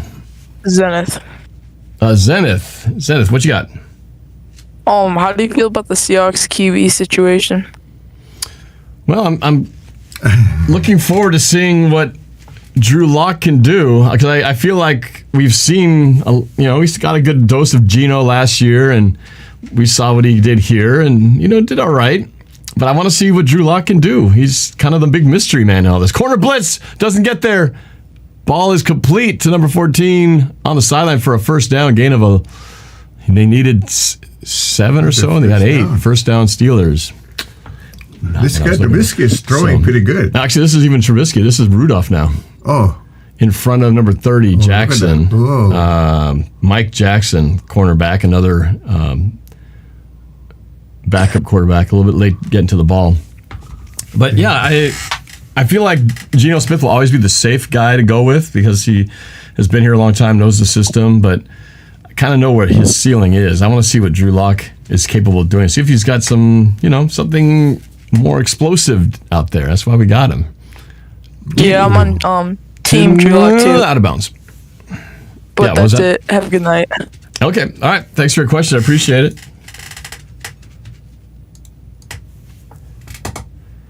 Let's see. Let's go to Manchester. If Manchester wants to talk. Good coverage. He needs to look back at the ball. He barely looked at the ball. There's a lot of hand fighting in there. Yeah. Manchester, you're on the show. Yo, I am. You are. Yes. Okay, so I've got a question for you as well. Yeah, what you got? Okay, so I know you're a diehard Steelers fan as well. Has anyone called you a bandwagon? I'll answer that in a second. Rudolph throws to number 87 for about a 6-yard gain to Raider in front of Nick Ballora, the fullback transformed to linebacker. It's going to be third down and about 5 to go here. Sure, I've been called a bandwagon many times. As soon as I did my YouTube channel, a lot of people called me that. I had to explain, well, I started my YouTube channel, now it's been a while. It's been like 10 years almost, but at the time it was new. And of course, everybody who was getting on when the Seahawks got hot were called bandwagon fans. But I've been watching this team for a lot longer than that. Just YouTube came more recently. But yes, I've heard it all. Pass to the right side. It's, my gosh, complete in front of Jackson. How did he catch that? He was all over him, but number 13 got the better of it. First down, Steelers again. Guys need to make some plays. Yeah. So, can I tell you something what happened funny one time a few days ago? Can I tell you something funny? Okay. Okay, so it was like 3 or 4 days ago, I'm not exactly remember. So I was hanging out with my friends in the pool, in Issaquah, right? Mm-hmm. So we were, I was just going to the bathroom, minding my own business, and then after I came back, there was a guy left with dishwashing soap or something in the pool or something, and he he opened it and filled the hot tub with dishwashing soap, and the whole hot tub was erupted with bubbles in it. Yes, and then even the worst part was everyone was blaming me, that I was the only one, and I was no, it was not me. Please chill. And they blamed me for this, and I did not do it. Well, did you tell them who really did do it? You saw the person who did do it, right? Or did you not? I was in the bathroom at the time. I was in the bathroom. Oh, so you don't know who did it? We don't know yet. So what happened was the guy who. So the thing was this. So the guy who lives near the pool apartment took a picture of it, and then the lady took a picture of it as well. So they sent it to the Park Hill office, and then now they have to look at the cameras and see who actually did it. Wow, and it's been 2 days since that. And in the meantime, you're guilty before proven innocent. Missed tackle by Ballora. Kobe Bryant missed tackles. Missed tackles all over the place, and it's a first down for the Steelers. But there's a late flag. Might be a low hit on the quarterback because he went in low at his knees. I think there's going to be a penalty, a personal foul on the Seahawks. Yep. Number 95. Pretty sure that's what's the call. He went right down by the knees. That is a no-no. Who is that? Actually, I don't have a 95 on the roster in front of me. And also, do you like my new profile pic? I'm sorry, was that last question? Do you like my new profile pic? I put on Discord just a few moments ago. It's small, so it's hard for me to tell what it is. It looks like I see two people. Is that you? Okay, so that's me when I was a little kid, and the one who's in the white is my little cousin, and the one next to him is my aunt, and the one behind me is my mom. Oh, it was like a few years ago. All right, I thought it might be an old picture. It does look like it's got that kind of slightly older look to it, but that's cool. I was like 6 or 7. I don't remember. So all right. Well, I'm sorry that you got the blame for doing something you didn't do, but hopefully. Oh, it should have been intercepted, bro. Jones, number 42, was running across down the field, hit him the bread basket. He would have been gone. He would have been off to the races, and he dropped the ball. Can't believe it. Oh my goodness. Well, Manchester, I hope things work out. I hope you are the evidence shows that you were not the one, and they catch the person who did do it. Man, that is like a gift. How can you not catch that? You know what that reminds me of? Speaking of balls that go right to you and then you drop it. Last year's Steelers game, Ben Roethlisberger throws a pass. Jamal Adams right there could have taken it to the house just like that, and it goes off his face mask, and he dropped it. This time, Valori had a tackle, man. Another missed tackle. Valori with a chance to keep him to about a 3-yard gain. Bounced off the runner again, and he goes for another first down run. They're not tackling. Not good tackling by. Strong. He's either a really good runner or Valori needs to work on his tackling skills a little bit. Yeah. Yikes. Man, that's where that. Number 42, Jones took a loose angle around the runner. Had a lane to run through, but Valori can't wrap him up. He's like, can't believe himself. Ooh, the ball came out. But it was recovered by the Steelers anyway. So we're just 6:30 left in the second half. Ball at the Seattle 19. It's going to be another run. Again, this guy, that's number 26 this time, cut down by. That's what Jones was supposed to do in the last one. He cut him down. In the previous play, he kind of fell for the outside fake and took an angle and missed the runner. Okay. 2nd and 7.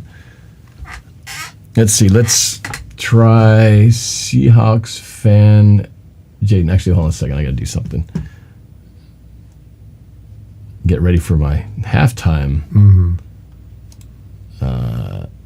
connection with Squabo, hopefully.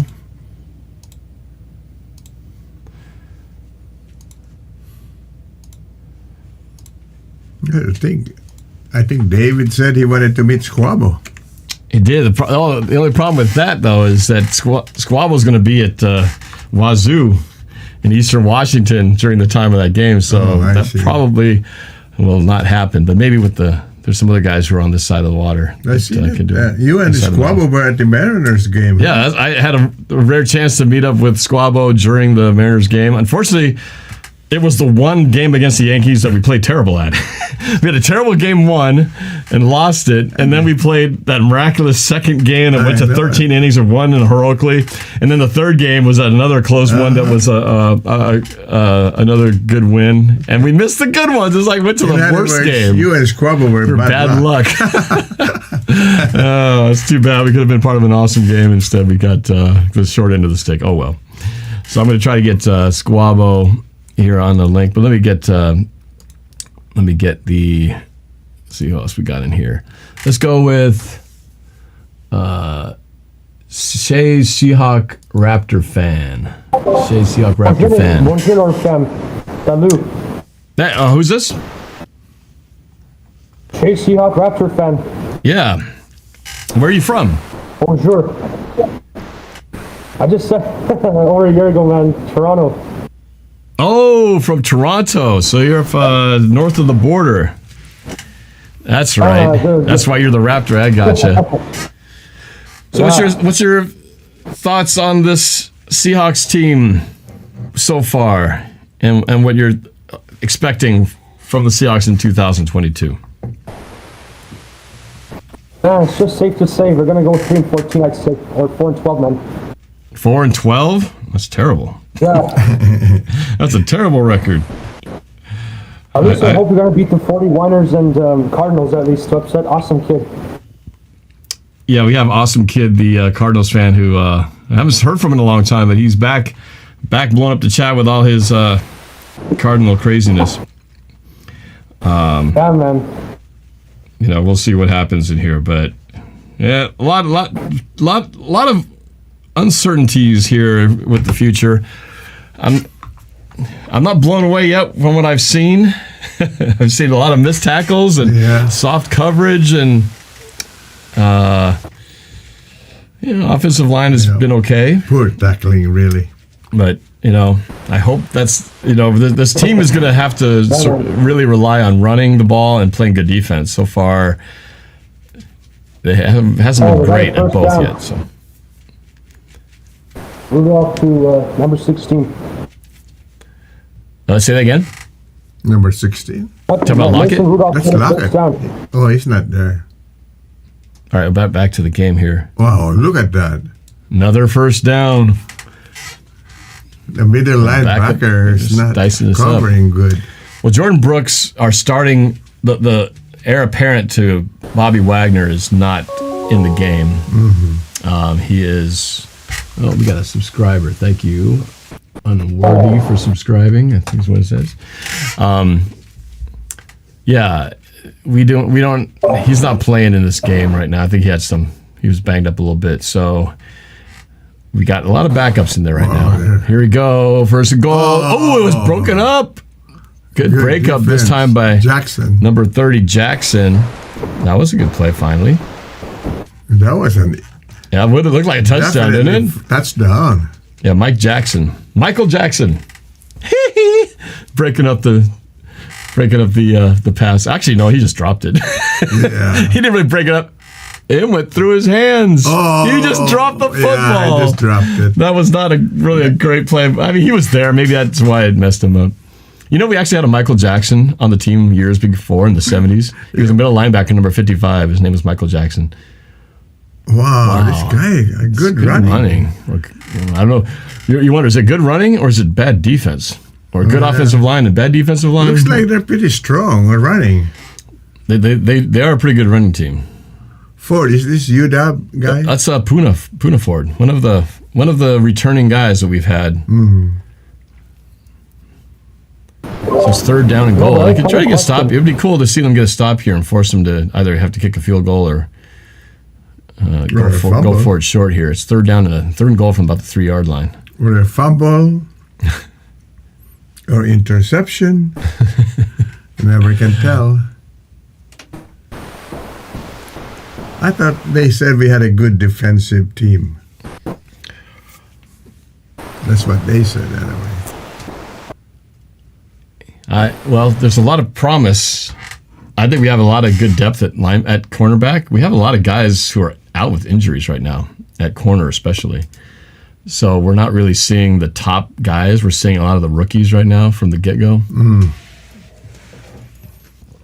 Well, there's a lot of people attending this pre-season game. Look at that.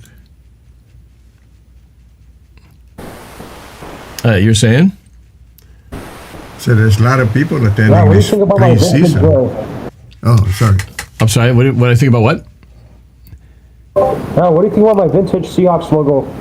Oh, I love the vintage. I have a shirt with that logo. I didn't wear it today, but we'll see hopefully those throwbacks soon. Rudolph. Oh, it was almost intercepted. Yeah, I told you. It was through into heavy traffic on a slant. Oh, my Lord. And the ball was popped up in the air, and Nick Bellore almost came down with it. There's a lot of almost plays by Nick Bellore. I like the old school. Time. I think, they're keeping Rudolph in there. Now go for it. There's a little chance to test he worked out. Oh, he did? Oh, I thought that was him going. That was Bellore broke it up and could have gotten his own pick. Boink. That was good defense that time. Good defense. I think next year will be the first time we'll see the return of the throwbacks. The kick is up and good, and Pittsburgh extends their lead 17-3 with 4:28 left in the game. But thanks for joining, man. Let me try to get a few other calls in here while we're at a commercial break. Let's go to Zach Rogue. Zach Rogue. What's up? Not much. You watching the game? Yeah, I'm watching it as well. It's. Go ahead. I'm sorry. What do you think of the game? What do you think of the Seahawks so far? Honestly, I don't know. I mean, it's a preseason game, I guess. So, I mean, I'm not happy, but I mean, I'm not really mad because it's not really connected to. Alabama.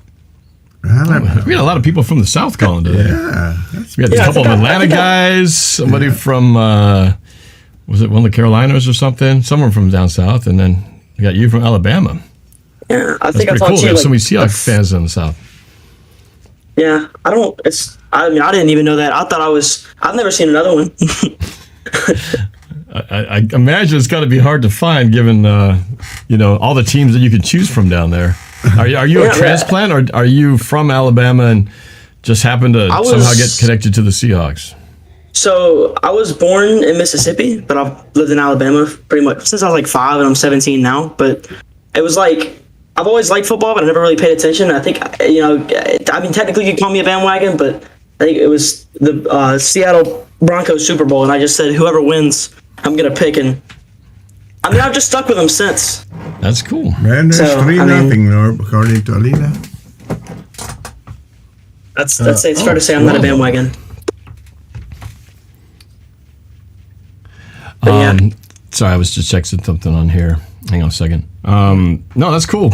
I hold my Super Bowl 48 mug once again, and this is the game that turned you into a Seahawks fan. Fanatic. This game right here. Is that the same as this time?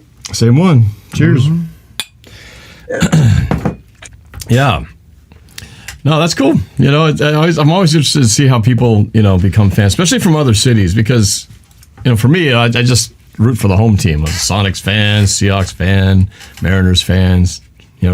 Just got to go with the team that I grew up with. But if I was from another city and had to pick a team, I don't know how you do it. You just sort of pick a uniform you like. One player catches your attention. I've been dealing with that recently because I started watching like Premier League soccer or whatever you want to call it, football, soccer. I call it soccer. But and I'm trying to pick teams because like that's starting, and so I'm going through that now. Oh, okay. Trying to pick a team, so that's kind of frustrating. And you don't have a team from your area, right? So you're kind of got so the sky's the limit. Yeah. All right, here's the kick. It's going to be taken by Mike fans. or DJ Dallas to the 20, to the 24-yard line tackle there. And so the Seattle offense, I think you're right. Geno Smith will get all the first half carries or touches, and then it'll be the Drew Lock show in the second half. See what he can do. Of course, will he be running with the second unit receivers and players? We'll see, but we'll have to see what Drew can do in the second half, assuming that's who gets the ball. I'd be in here more, but the only issue is that like I turn the game on, right? And then I turn your stream on and I mute the game's commentary. And I time your stream with the game and I just listen to you. Sweet. So if I join the Discord, the delay makes it confusing. So I'll only join if it's like the end of a half. I gotcha. Yeah. So that's why I appreciate trying to make this thing. Here you go. Just a little swing pass to Kenneth Walker. Makes a man miss down to the first down marker and then some. That's good for another Seahawks. First down. Kenneth Walker showing his moves. I like the way. One thing I really do like about Kenneth Walker is he has a lot of little. Watch this move. See that little juke right there? Got him the extra 5 yards for the first down.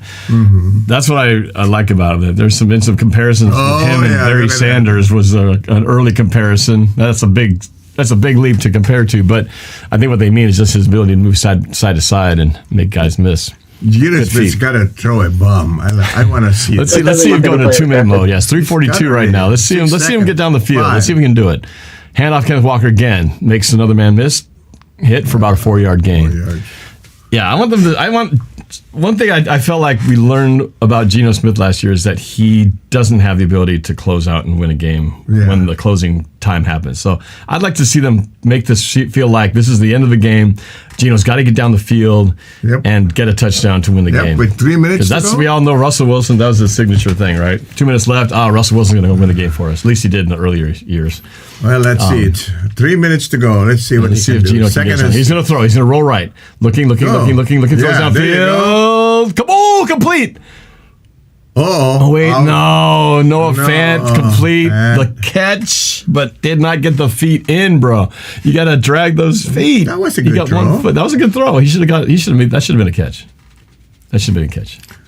Watch. This is not. Drag the foot. One. Oh my gosh! How can you not drag the foot? That was an easy catch. He's got to learn from Lockett. Yeah, exactly. That was a Madden catch that you like silently scream.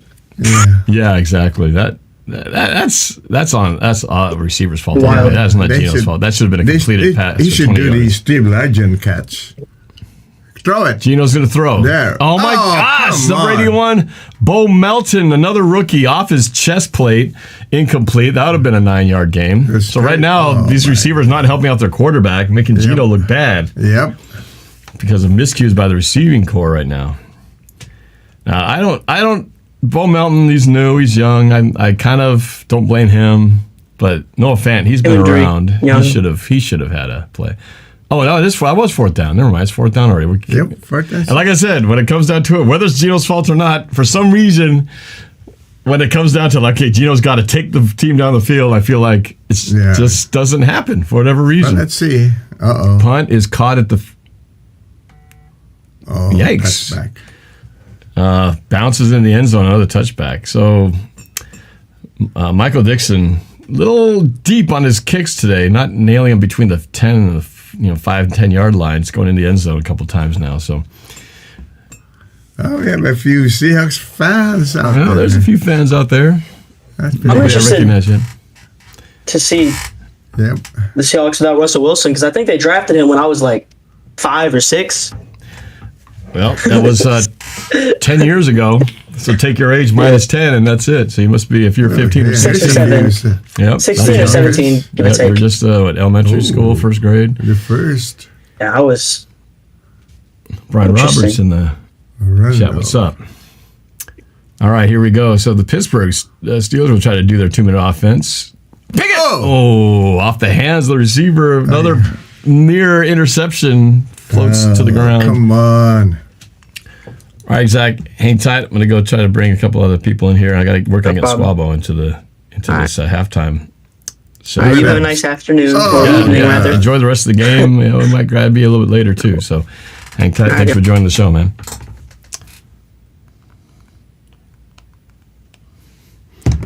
All right, let's try. Okay, 2nd and 10, 2:44. It's going to throw a bomb. Ball is batted down. Wait, is that a touchdown? No. A touchdown? It's a touchdown. I looked down for a second. I didn't see if it was a... How did he get the ball? I thought it was batted. It was... No, it is batted. He said, okay, I was going to say, really touchdown, but no, they said it's incomplete pass. Yeah. Premature celebration. Well, it was the referee's fault. The first one. The second one said, nope. Yeah, I didn't think that was. It didn't seem right. Let's bat it down. Let's see. Working on getting this. Oh, no. I looked out again. No, Ma. I thought that must be a good play. Look at that. Well, let me look. Did he hit out of his arm? No, he hit the ball. Look, there. Boom. Oh, he tipped it in the air, but wait, it hits the ground, though. No, it Doesn't didn't. it? No, it didn't. No, it hit the ground. He tapped it and hit the ground. So, yeah, it was a complete pass. Pressure on, throws, complete. Come on, keep him out. Keep him out. There you go. Good tackle by Kobe Bryant to keep him from getting the first down. Yeah. It'll be a 4th down and 1 or 2. 1. I'd say 1. That was good defense right there. What's this? Working on a What's this? link for Squabo. Oh, took a shot. Bam. Who is that? Alton Robinson, defensive end. Look at that. Norb. Oh, hit it right on this kidney.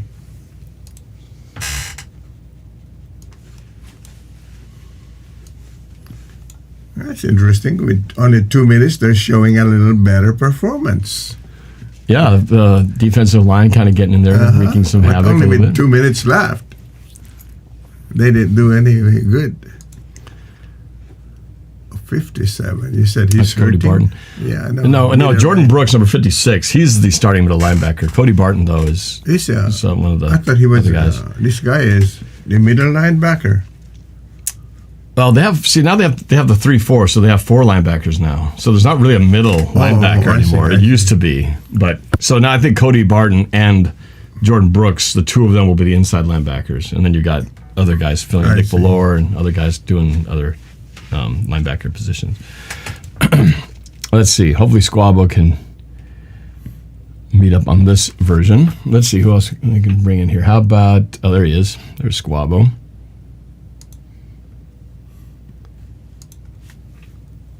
All right, getting him shortly. Why is his name Squabo's is also Squabo? in the chat too. There he is. There he is. Oh, let's see. Hey. Squabs is ready. Hey, let me mute you on Discord so I don't get like double audio coming through. Or oh wait, are you still getting sound through the Zoom? I don't know. Yeah, you are. You're good. You're good. All right, let's bring Squabo in since he's here. All right, This is weird. Squabo, I'm how are also you? getting.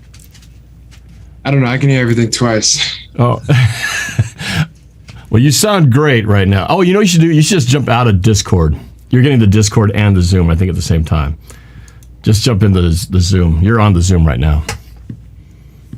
All right, while he's getting that worked out, we are on a commercial break. It's, 2 minutes left? There you go. Okay. Squabo's good? Squabo's good. Hey, Squabo, we were just talking about you. I don't know if you heard any of our little chit-chat earlier. We were just talking about how you and I decided to pick the worst New York Yankees game to go to. Yeah, and I said that you were the bad luck. You're the bad luck charms, It was apparently. a collective decision. No, I was look when we were talking about it, I kept saying I want the Castillo game. Hopefully versus Garrett Cole, and I know. we just when we bought the ticket, it was too early. People were calling that second game the 13-inning come from behind battle of the pitchers, one of the greatest games of the year, perhaps one of the greatest games that the Mariners have played in a while, and we were one day off from witnessing that in person. Instead, we watched a really bad game, but still, got to be excited about these Mariners. We saw at least a little bit of offense, even if it was in garbage time. So, there are highlights. We definitely got the wrong game, but there's always next time. Hey, yeah, you never know. But I'm excited. You got to be excited about what the Mariners are doing. And look, speaking of what the Mariners are doing right now, the Mariners are up 3-0, top of the fourth inning, looking pretty good as the Steelers will punt the ball here. So now, truly, we will get a chance to see the 2-minute offense. But bad kick. Down to the 26, number 88, breaks a tackle, a good return for 11 yards up to the 39-yard line. So this should give Geno Smith the opportunity for a true 2-minute offense that he better be able to do something and get us at least within field goal range, and preferably let's see if he can get us to score a touchdown. You got the game on with you there, Squabo? You watching it? Is this happening? Oh yeah. So share some of the thoughts of what you've seen so far. I know we're all looking for different things. Least of all the score. The score really doesn't matter in these preseason games. But what have you thought so far? What's your evaluation of the team so far? What you've seen? Man, we're just not making a lot of plays. Like, this is one of those games that we're going to be able to learn from so much, and I do greatly appreciate that, as this is a preseason game, right? I've been tuned in while you've been talking. You talked about how it's not about the win or the loss. It's about like what we can learn from it. And the fact that we're missing all these tackles, the fact that we've been close to getting a fumble or 2 fumbles, the fact that we almost had 2 interceptions, like these are all things that we can really, really learn from. Ball took the line of scrimmage. It's like 3rd down and 2 coming up. Really frustrating on that last drive, the last possession before this one. 2 receivers, major miscues there that Geno Smith, we should have been close to, midfield or maybe into Pittsburgh territory. Yeah, instead, Noah Fant, who I would expect should know to drag that second foot. That's just like receiver 101, right? He should have done that. And then the drop by the rookie. But let's see, 3rd and 2. He's got to get a play here.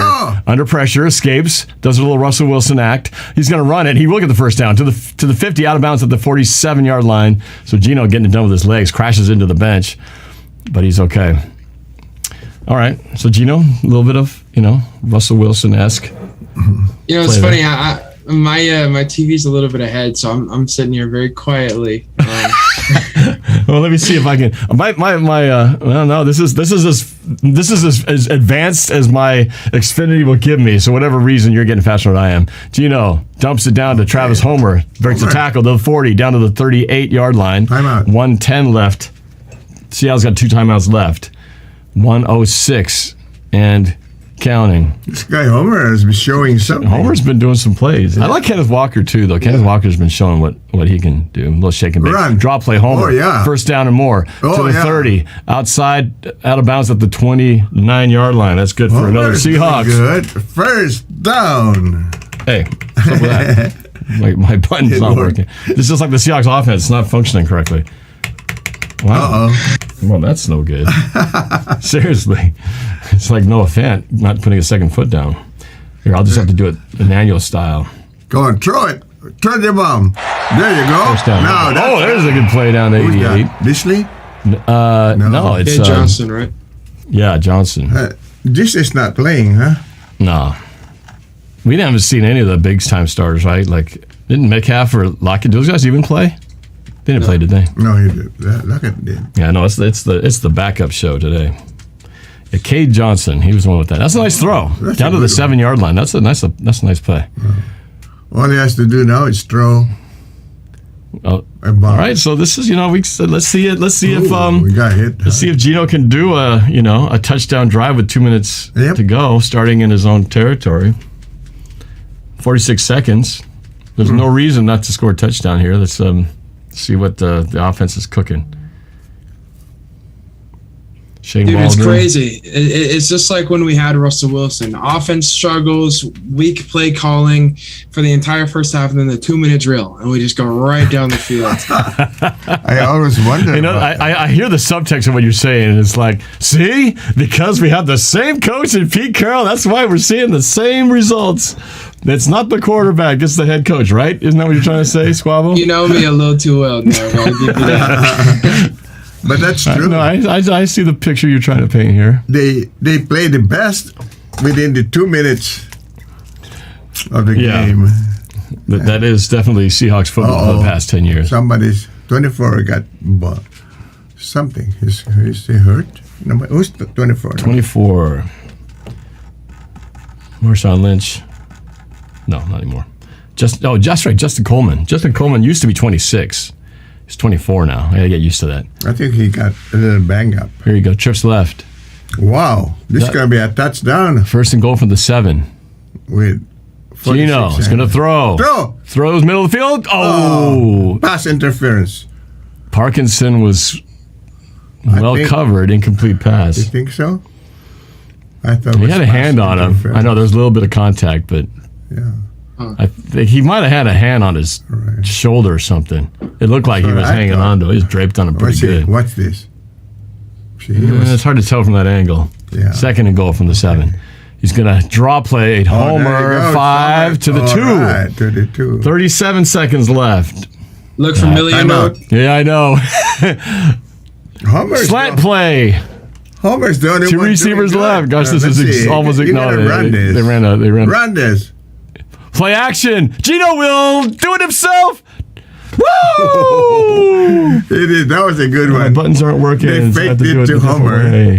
There we go. Touchdown Seahawks! Touchdown Seahawks. Geno Smith. And you know what? Seahawks! Didn't we want to see? Wouldn't we have liked to have seen that in Super Bowl 49? Read option, read pass option, with Russell Wilson with the option at least to run it in instead of running. Instead of the slant play. Instead of passing it. All right. I kind of wanted to throw for a touchdown. Geno didn't even run that fast. Well, because they had the read option play. They froze the defense with the fake handoff to Travis Homer. Still, when he was running on the sideline. See, that's what they should have done in Super Bowl 49 because they'd just given it to Marshawn Lynch. They'd give it to him. They would freeze the defense. They'd all crash on him. And then he could just start outside just like that. The kick is up, and it is good. So nicely done. So we just said, can we see Geno do a touchdown drive with less than 2 minutes to go? And he did. So that was a good drive by Geno. Okay. Well executed. Good job. So Squabo, what do you think about? Well, what's sort of the positives? I'm hearing mostly negative coming out of your mouth right now. No. honestly, like what I'm talking about is positive because we're getting all of those mistakes out of the way. We've had so many missed tackles in this game. We had tackles for loss. We saw Darrell Taylor get in the backfield and have a chance to sack Mitch Trubisky early. And then we saw Boye Mafe force a fumble. We saw, so many big plays. We saw, the bad play on the punt return where, he doesn't touch it and then he does touch it and then we almost lose it and then Justin Coleman picks it up. So these are all things that Seattle can learn from. So getting these mistakes out of the way in a game like this is huge. Like, this is really good stuff that we're seeing. Like, this is all coachable stuff. Like, hey, if we're in the right spot at the right time. We saw Josh Johnson make a couple mistakes. Like, he drops the interception, and I think it was the next play.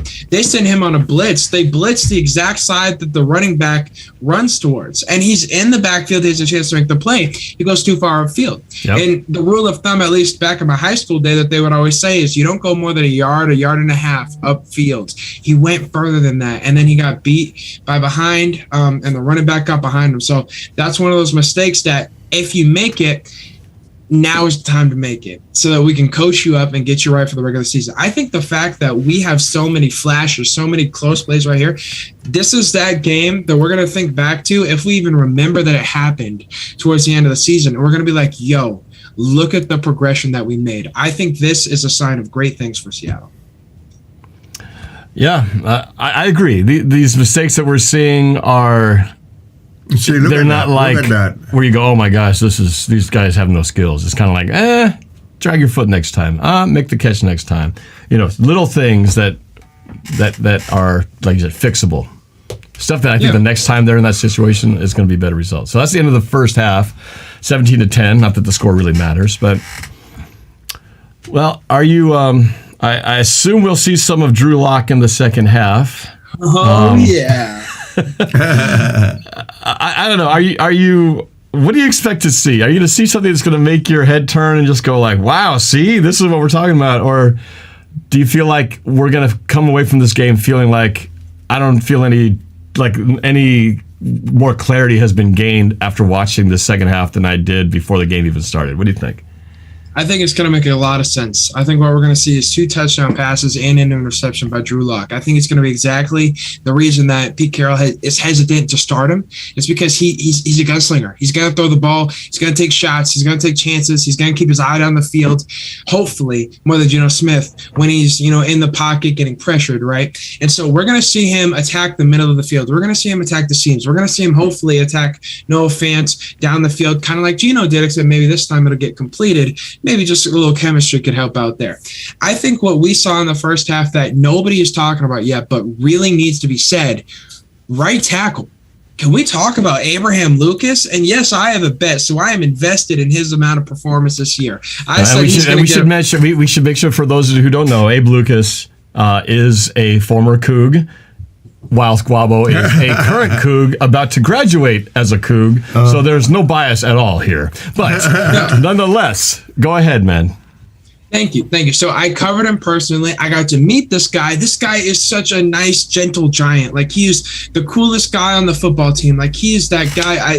In press conference, he's all about loyalty, and in the game, he's all about success and grit. And he didn't give up a single sack last year in college football when we ran the run and shoot offense. And so we pass protected more than anything, and he didn't give up a single sack. Now, what we saw here, as soon as he came in the game and replaced Jake Curhan.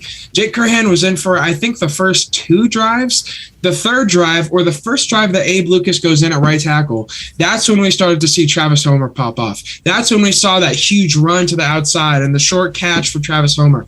On Travis Homer's first big run, I think it was the first, it might have been the second big run, but on one of the first drives where Travis Homer popped off, Abe Lucas had a pancake of a block that I promise you is going to be all over that film session on Tell the Truth Monday. It was a beautiful block where he sends his defender to the second, third level of the defense while he's on top of him with some butter and syrup like a true pancake that he delivered. It was a beautiful thing. Travis Homer's down the field untouched. And it's stuff like that that's getting him noticed, and that's why he hasn't given up a single sack either. In pass protection, he's been buying Geno Smith time. If Geno just keeps looking down the field, which obviously he's probably done for the night, but if he keeps looking down the field and trusts Abe Lucas, it's going to be a whole different ballgame. Well observed, my friend. And, we've talked about this offensive line, how, this could be a really good line. Is it going to take a lot of time for these guys to gel? We got a rookie left tackle and now So this rookie Lucas right is tackle. an offensive guy? Offensive right tackle, yep. So we got... And he did some good blocking. You heard Squabo say it. Yeah. He did some things. Those 2 runs by Travis Homer, he even said that was good blocking by the offensive line on that play to spring him open. And so...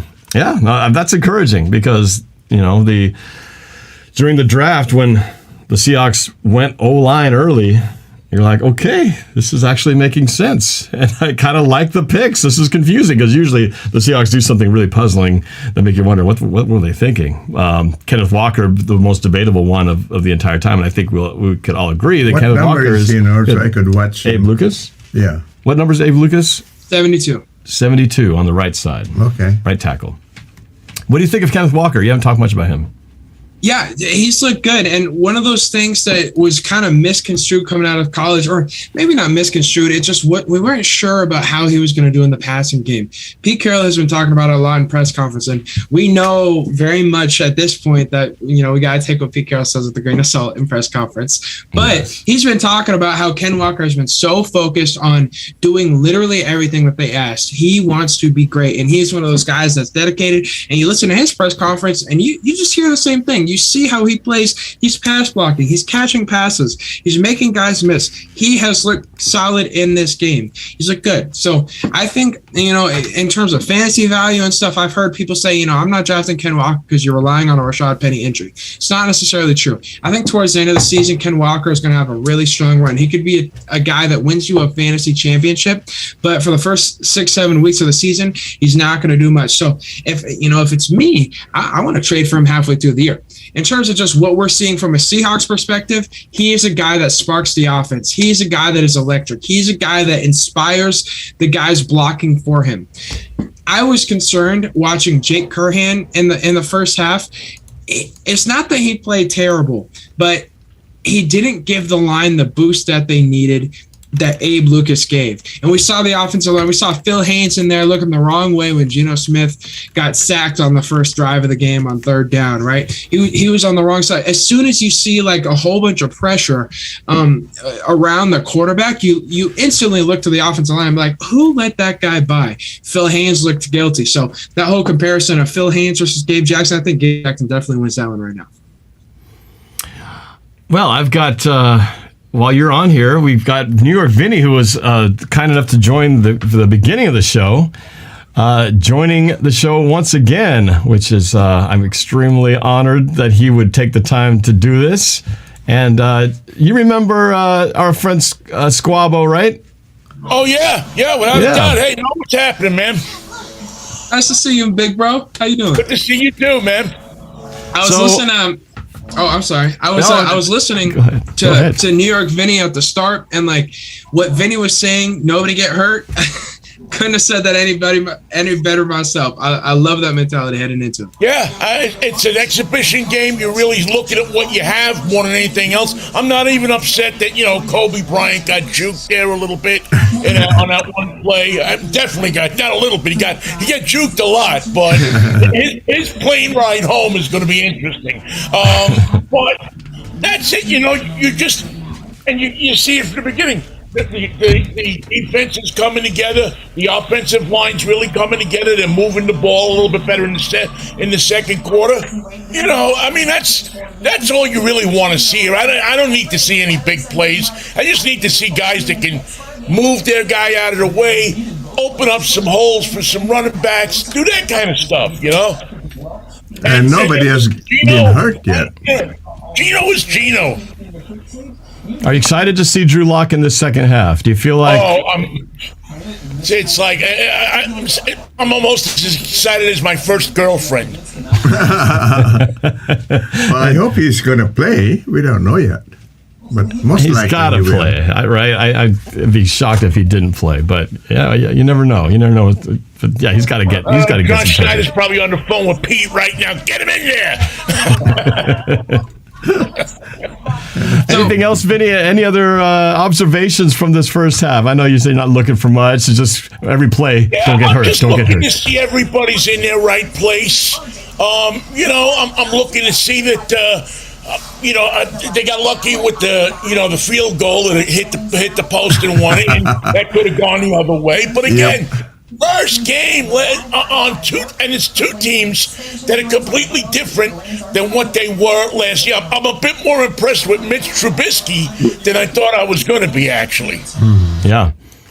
Yeah. And Mason Rudolph I wrote a song about him about 4 years ago, called Rudolph the Red-Nosed Quarterback, because he was, I don't know how in the world he's still on this team. He must have Polaroids of somebody. He's got his team. He must have Polaroids of somebody. Yeah, he looked pretty good. He did look pretty good, though. A little too good. A little too good for my liking. I was like, doggone it, how does he keep making these throws and getting out of trouble? But like you said, we should have had a few sacks in there. We should have had a few tackles in there that would have changed the game. We'd have had a few catches, but fixable things. That's what preseason's all about. If it looks like this in the third exhibition game, cancel your trip to Germany. I still don't think you could even really make any assumptions by the third preseason game. I remember it's got to look better than this. Missed tackles. Well, that's true. Oh, yeah, we got Sam Dog in the house in here. Sam Dog. What's going on? Can you guys hear Sam Dog?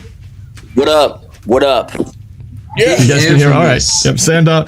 Sam Dog. We go back quite a few years. Sam Dog lives down in the south end of the stadium during game days, and he's up there whooping up with all the crazy fans down there, making a lot of noise. So glad to have Sam Dog in the show. Sam, what was your impression so far with what you've seen with this team so far? The new 2022 Russell Wilson-less Seahawks.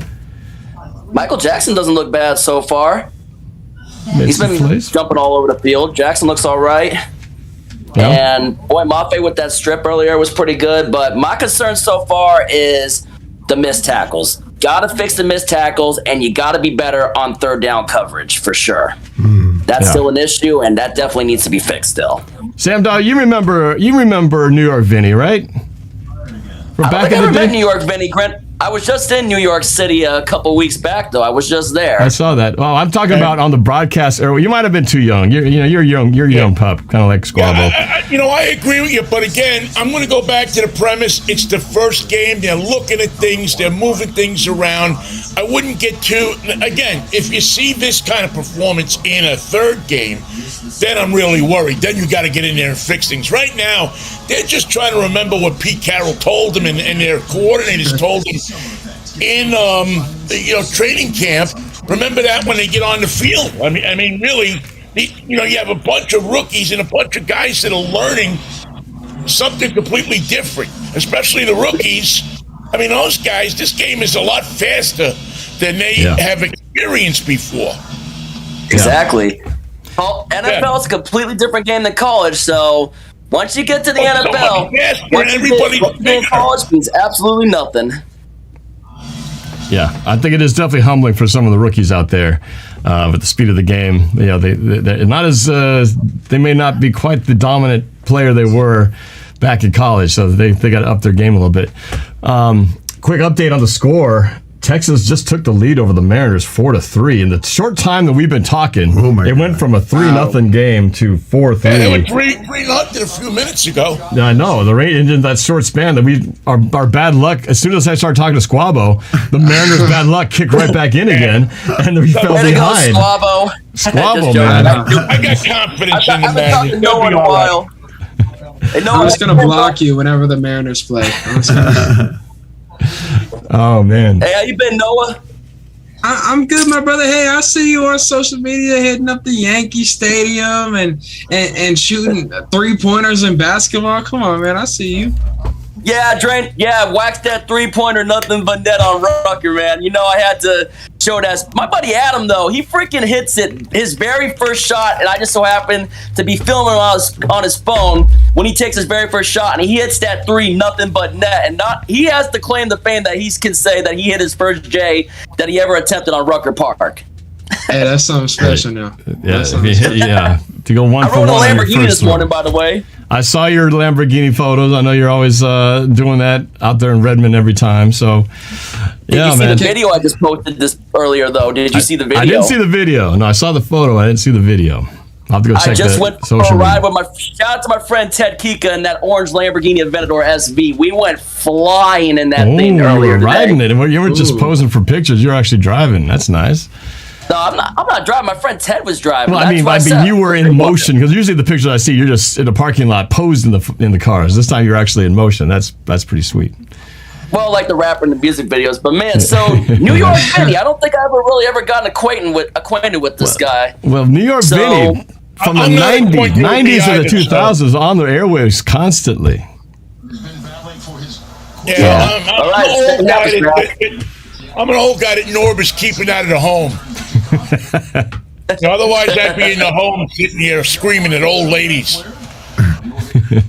Could I ask Vinny and Sam Dog, did you notice anything with the right tackle battle with Abe Lucas? I know I've been talking about, oh my gosh. Oh, I was excited about Abe.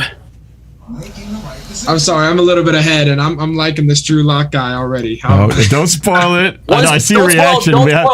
They're still in the huddle on my broadcast, so I'm waiting to see. We just got the ball at the start of the second half. Let's see. I think we turned to the 27-yard line. Drew Lock under center. Let's just talk this through. Motion, Melton, play action. He's going to throw. Rolls left, throws to Melton on the run. Ooh. Breaks a tackle down the field. Oh, he's gone. What? No, he's not. He's not gone. He's to the 34-yard line. Whoa. Okay. Melton from Rutgers. Nice little step back there. You know, hey, Norb, you want to add my face to the video? I got the YouTube thing up too. My face ain't on there yet. You got to add my face in there. I know. I'm not set for putting the Discord on the video though, man. I'm sorry. It's okay. If I do, I'm gonna mess up the whole thing. We'll just have to look it up on your social. But yeah, that was Melton, huh? Melton's got some speed. Nice little dump off pass. That was more Melton than it was Drew Lock. I mean, Drew Lock made a nice little play-action play, got the ball to him, but come on, man. All right, that is... it wasn't like he hit him in the air for 40 yards. That was a nice catch with the run after DJ Dallas for a nice 6-yard. On top of a few bodies, got about 5 or 6 yards. I'm watching 72 now. Oh yeah. Squabo's got my dad watching 72 like a hawk now. He's going to look at nothing else but 72. He's saving Drew Lock for the last, so this way, Geno gets his time and then he can say later. See you, Geno. I will say though that what I do like Drew Lock, he's a quick, nimble guy. I like his ability to throw on the run. He looks very smooth, natural doing it. Yeah. So the play actions could be really helpful with him. I met you at the training camp that I went to. I told him I wore number 2 first. Right. Drew Lock with the handoff to DJ for the first down. Just remember that I wore number 2 first. Yes, that's correct. And that's good for another Seahawks first down. All right. Well, so far I'm liking just with Drew in there. That's the offense just seems to be, They seem to be alive. As good as Geno did, so. And I was watching 72 as he pushed the other guy out. When Geno is in the game, players are overcompensating. They know he's not going to have the big down the field plays, the explosive game extenders, the drive extenders. With Drew Lock, it doesn't look like teammates are overcompensating. And if DJ Dallas for 5. I like the way number 72 pushed that guy out of the way. He's just the one I'm watching now. Lovely, man. I haven't gotten to say hi to Bert yet. Well, there you go. Is that Sam Dog? That's Sam Dog. Yeah, Sam Dog's right over there. Hi, Yeah, Sam. how we doing, Bert? Oh, not too bad. Getting acquainted again after, 2 years. Yeah. Good to have you back, man. We've been missing you a lot, man. I know. The throw. Actually, he's going to throw. Parkinson almost had that. Pass interference. Almost had that. That was on his fingertips, and then he got jarred loose at the end, 3rd and 6. He should have caught that. That's a touchdown. That was a good throw. That was a good throw. That was a good spot. Put it right where it needed to be. Look at 72 holding that guy out. Play. 21 has made a good play. Yeah, 21 made a nice jarring. I don't think he had it fully. He didn't really have it. It was kind of loosey-goosey in his fingertips. No offense, a touchdown. Hey, he should have kept his eye on that ball. He should have kept his eye on that and then just try to See, that's the Just reach difference out and between put a it in. Parkinson and a Kelsey right there. It's just, that would have been a touchdown with it. But he might get there. He'll get there. At least he's in the right spot. Lock, looking, throwing, and hey, Tariq Ashton Cobb went inside the 10. Hey, the first down. Woo, to the 6. Tariq from Lenore Rhine. And that's good for another Seahawks. First down. Sam Dog, you're like 2 seconds ahead of me. And then Squabo's like 30 seconds ahead or something like that. Yeah, Squabo's way more ahead because we're obviously watching on that high def channel if we got Xfinity, and then I have Xfinity too, but for some reason they're giving it to you quicker than they're giving it to me because I'm as live as it'll go. Coach's feed there or what? It goes straight to Pullman. It goes straight to Pullman. Yeah, so Pullman's up first in the signal chain, apparently. Dallas to the 5-4-3 to the 3-yard line. I think they're gonna score here. About 3 yards. Oh, don't jinx it! Don't jinx it! Oh, there's Abraham Lou. This number 72. There's a boy. Oh, he's been out there. Yeah. Squabo, don't. Look at him. He's smiling. He can't even hide it. You must suck at poker, man, because you're like giving everything away. I'm sorry. Oh, damn. I see it too, man. I see it too, Squabo. I think we might have just. Oh, I don't know, man. Let's see what happens here. Drew, lock under center. 2 receivers right, 1 left. Single setback is Travis Homer. Yeah. I'm watching 72. And throws play it, action. And, incomplete. Oh. Aaron Fuller. Aaron Fuller from University of Washington.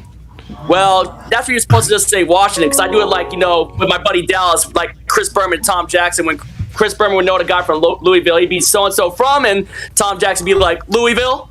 That was a good defense by I get number that, 20. you know what I mean? 12. I thought you were talking about, when the guys introduce themselves from the University of Washington. Run it, lock. I do like in a goal. club prime time. Run it. Look at the confidence in this position right here. This offensive formation. Trips Lock, left. looking, touchdown. That's a nice throw right there. Straight to the needle. The touchdown. Woo! Look at the confidence in that. Tariq Young, the rookie, with the touchdown. What Just a nice little sticker out. Just a little sticker out right there. He's kind of You brought up a great Huh? point. He looked exactly under pressure. Look, like he's he cool. was just running that offense up the field, man. Right. It just feels like there's a certain, I don't know what it is, but there's a certain level of confidence. He was in charge. Okay, That looked like a 2-minute offense being run at the beginning of the first really second half. That's what Drew Lock does. Maybe Lock's the guy.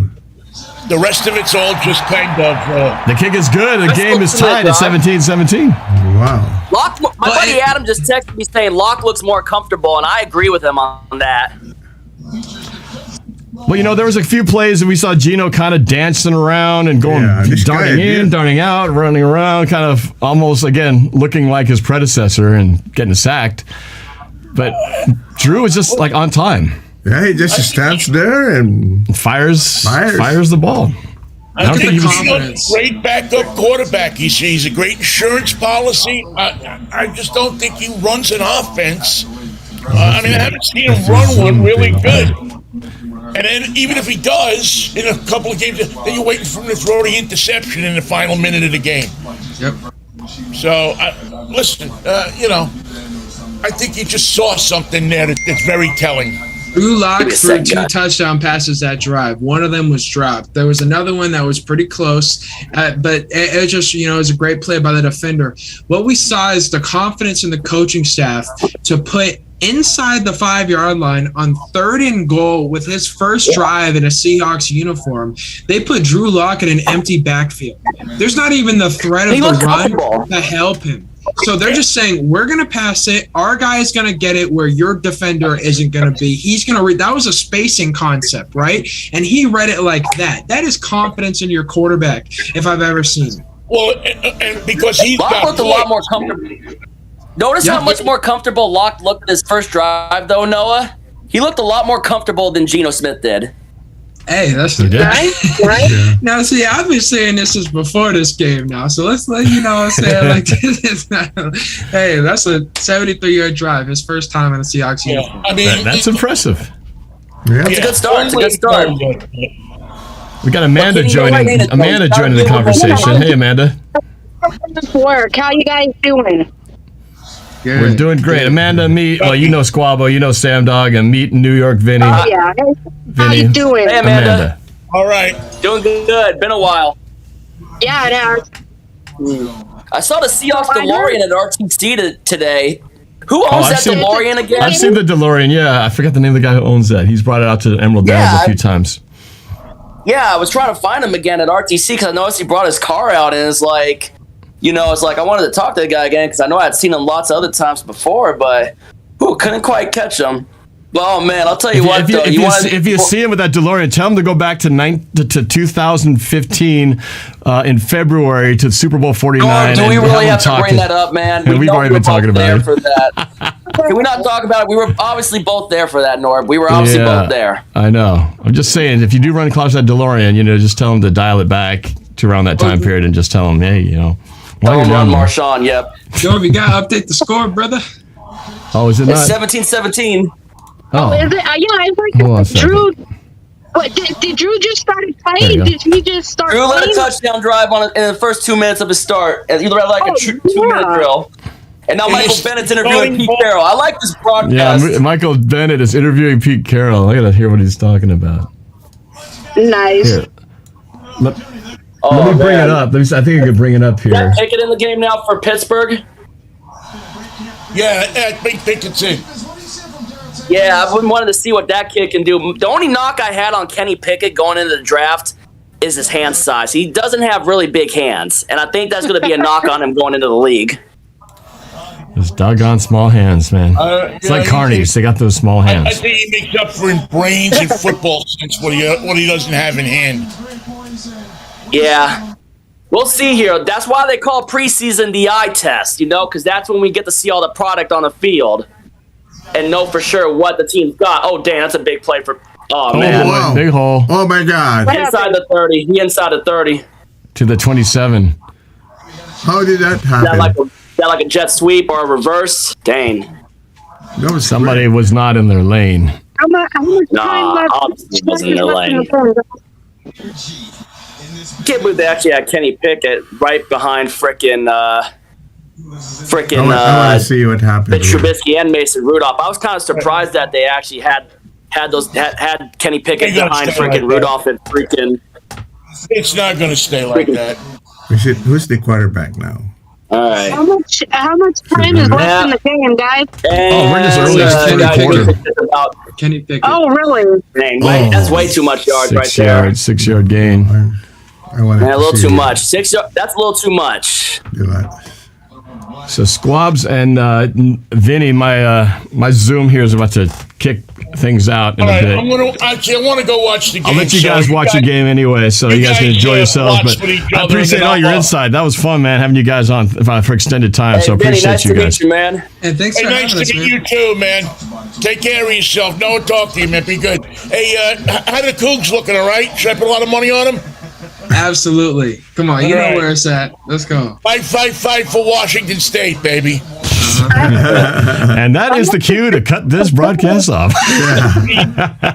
Vinny, Squabo, take care, man. See you later, man. All right.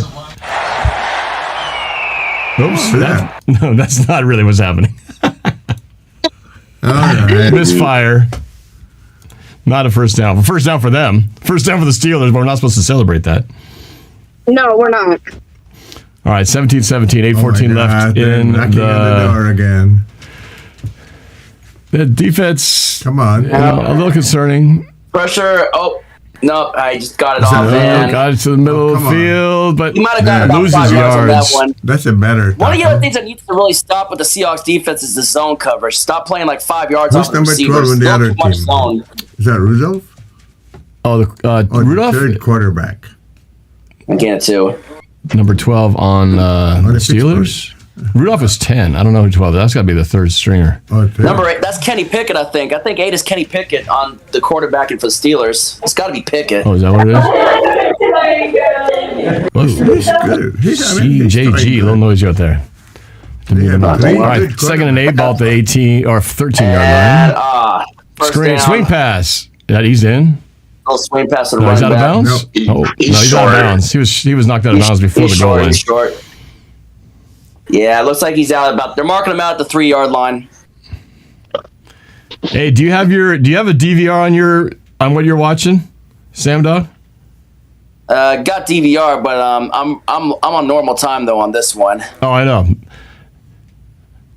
Are you able to like pause it for like 1 second? Then you and I would be totally in sync. Just go pause play. Yeah. Then we'd be locked in. I gotta kind of stay ahead on this one. Sorry. All Hey, right. Mason wears number 2. I think it is Kenny Pickett. Well, look at Joey Yeah, the it is Boss Kenny. It is 2000 Pickett. jumped into the chat. Touchdown. He's in. Steelers. Wait. Yep. He broke Touchdown. the plane. That was a touchdown. Yeah, he was on top of the body. He don't know broke the if they'll plane review that, before he though. lost the football. Probably was on top of a body. Looked like he was on top of the body Well, right so there. Steelers answer and regain the lead. Kenny Pickett gets a touchdown drive to start the third quarter. Yeah, that's number Pickett. Yeah, that's 8. Kenny Pickett right there. So how did Geno Gonna go for Apparent 2. heir to Geno was- Ben Roethlisberger. Geno was okay. He finally got He a was okay for the first touchdown half. at the end of the first Locke's going to win half. the starting job, though. Let's be real. I think the impression so far given is that Locke is going to win the starting job. It sure looks like he's They're going got for just 2. something extra special. It's going to be a toss-up before They're the gonna regular go for season. 2. It could be either. Unless they're going to review the play. I think Drew Lock is just a way better quarterback. I think. He's just more Yeah, Locke dynamic. was- There's something more Locke's dynamic better. about him. Yeah, Locke's better than I feel like I feel like Geno, Still, you got to see what happens when he plays against like first string I guys. feel like Especially ain't Geno- going to be easy going up against a team like the LA Rams, and then of course the 49ers defense with all their guys being healthy and all too. It's like especially facing Nick Bosa. It's again, and Trubisky who wears 10. I forget. They just signed him. yeah, I remember them getting Trubisky. So, and the weird part is the fact that they actually put Trubisky and Mason Rudolph ahead of Kenny Pickett. Oh, they're going for 2. Yeah, because Mason and Mitch still have a bit of experience. Kenny's obviously Yeah. a rookie. And Mitchell played in a playoff game, which obviously Cody Parkey costed him from a win with the infamous double doink. Hey, as an Eagles fan, I love that moment. Yeah, I remember I was on. I love that double doink. Yeah, I remember watching that. I think I caught it when I got back from Suncadia when I was. It was the 2018 season, if I stand corrected, right? Yes, it was. It was the year right after we won the Super Bowl. And it was Golden Tate that caught the what would end up being the game-winning touchdown from Nick Foles. There you go. Who was a Super Bowl 48 champion. It was confirmed touchdown. it was Looks like it was Golden Tate. It was Alshon. It was Alshon Jeffrey who got the game winner. No, I'm talking. I think Yeah, it Golden was Tate the caught the touchdown's game-winning good. They're going touchdown for that 2. game. they're going There to you go go. for 2. Yeah, And then it was they had number a 2. Snap, Let's see if the and defense can get the he stop got it. here. He got it. Oh, he did get it. 25-17. They got it. Damn, they got it. Trying. There. Dang. Ooh, man. So back to a 7-point lead by Pittsburgh, but I'm excited to see now. I'm all excited to see what Drew can do on the next one. Yeah. Let's see, can he follow it up with another drive like the first one did? But wait till he's like throwing to our starters though later on. I know we didn't have any starters in there. But the best part about preseason is let the young guys learn and let the young guys learn and grow, and we'll see where they go from here. It sucks seeing Woolen and Brian get burned earlier the way that they did, but I just say let them grow, let them learn, and we do expect these rookies to make mistakes, since this is technically going to be rebuilding. But in the long run, we know from experience with those rebuilding years, especially those long suffering years that we went through as true diehard Seahawks fans, in the long run, that it was definitely worth it. It was totally worth it, especially, Norb, you see it right there, especially when we got that baby. Yeah. Most definitely. Well, and the thing is, we knew we had the quarterback. We like what we're seeing so far, but we're just getting a glimpse of what Drew Lock is. Is he something of the future, or is he just a for now guy? We won't like know. That's the big 2011 when we question. had Tavares Jackson and Charlie Whitehurst. It kind of gives me the 2011 vibes, where we practically played that whole year with 2 backup quarterbacks, like I said in one of your previous stream, Norbs, if you remember that year. But I think Drew Lock. Drew Lock is better than what we had in 2011. He may not be 2012, but he's somewhere in between. Have as a quarterback? Maraj Jackson and Charlie Whitehurst. Alena says 2 on base. Yeah. Who is batting. Trust me, I remember because I was at every home game during that year, and I remember the game where we played Philly in 2011 that year when Philly had that supposed dream team, and they missed the playoff. I don't ever bring that up. Yeah, I don't ever want to remember. That was Vince Young was the one who stated that, didn't he? Yeah, Vince Young started that game, and I remember Marshawn Lynch had an incredible touchdown run, which my friend Shane Patton noted. I wish he did not lose that phone with that video on it. He had a crazy video. Lynch, it looked like he was in the middle of a pile, went under it, and all of a sudden crept out from under it and took it all the way in for a touchdown. I remember that. That run was in my end too. That was the game where the media discovered the Marshawn Lynch Skittles connection. That was the game, and that was also they showed him on the sideline eating Skittles. And then my friend Dave Beck said that game was the turning point of the Seahawks. 3 Seattle teams right now. I know we have Mariners in Arlington right now. Mariners are down 5-3 at the moment. Down 5-3 in Texas. I think it's the top of the 6th now. Bottom 5. All right. Here we go. DJ Dallas returns it to the 20, 22, 23, down to about the 24-yard line. Let's see what Drew can do. Let's see what Drew can do for you. Yeah. What can Drew Lock do for the Seattle Seahawks? The biggest miracle would be if somehow Drew Lock somehow becomes the next freaking Drew Brees, which I'm not going to guarantee that, obviously. That's not, That won't happen. That would be the biggest surprise of 2022. It would be, but I'm not. Would think I that we cloned him. Never assume anything. You can never assume anything in football. There you go. I think what makes Drew Lock better. Lock hands off to Dallas. Dallas gets about 5 yards. 5 or 6 yards right there. Yeah, he got 6 yards. All right. Let's do a little run by Dallas. Hey, Coach Smith, I think that was you trying to talk. You sound really muffled, so it's hard to hear you right at the moment. You might want to check your mic. All right. CJG, you're back in. It's a little noisy in your background, though. Oh, I'm back. Yo, what's up? What's up? Drew Lock is up. That's what's up. Second and 4. This game He's just going to throw. Quick throw to the right side. Complete. It's a first down. Yep. This game first is down. And that's good for another Seahawks. First down. Yes, sir. So far, every time. The one you got looks pretty good. You want to add that for me?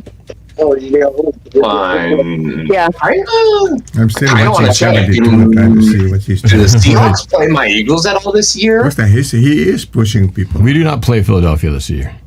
Hey, No. This year. I'd love to see that this year. Another one. One block, pretty good. Yeah. Sealed it in. And that's brings DJ Dallas for a 16, 17, 18-yard gain right there. Wow. Nice blocking by the right tackle. Just pushed his guy, got him out of the play. Players. Remember, we're playing third and second string guys, though. That's one thing to always remember, too. Yeah. The season is. You don't want to risk the biscuit playing too many starters. Look at what the scare that the freaking Jets almost had last night. Oh, I know. Yeah, the near knee injury scare. Hey, Sam, are you going to be in the next game? Did I do a first down? That's good for another Seahawks. I'll be there. First down. Yes, sir. Into Steelers territory. What kind of question is that? I'm always going to be at the game. You know that, Kuya Bert. You know Sam Dog doesn't miss a game. Well, hopefully if I'm lucky, I might see you guys at a game, too. All right. You know I'll be by that next tunnel, Wednesday. Penalty.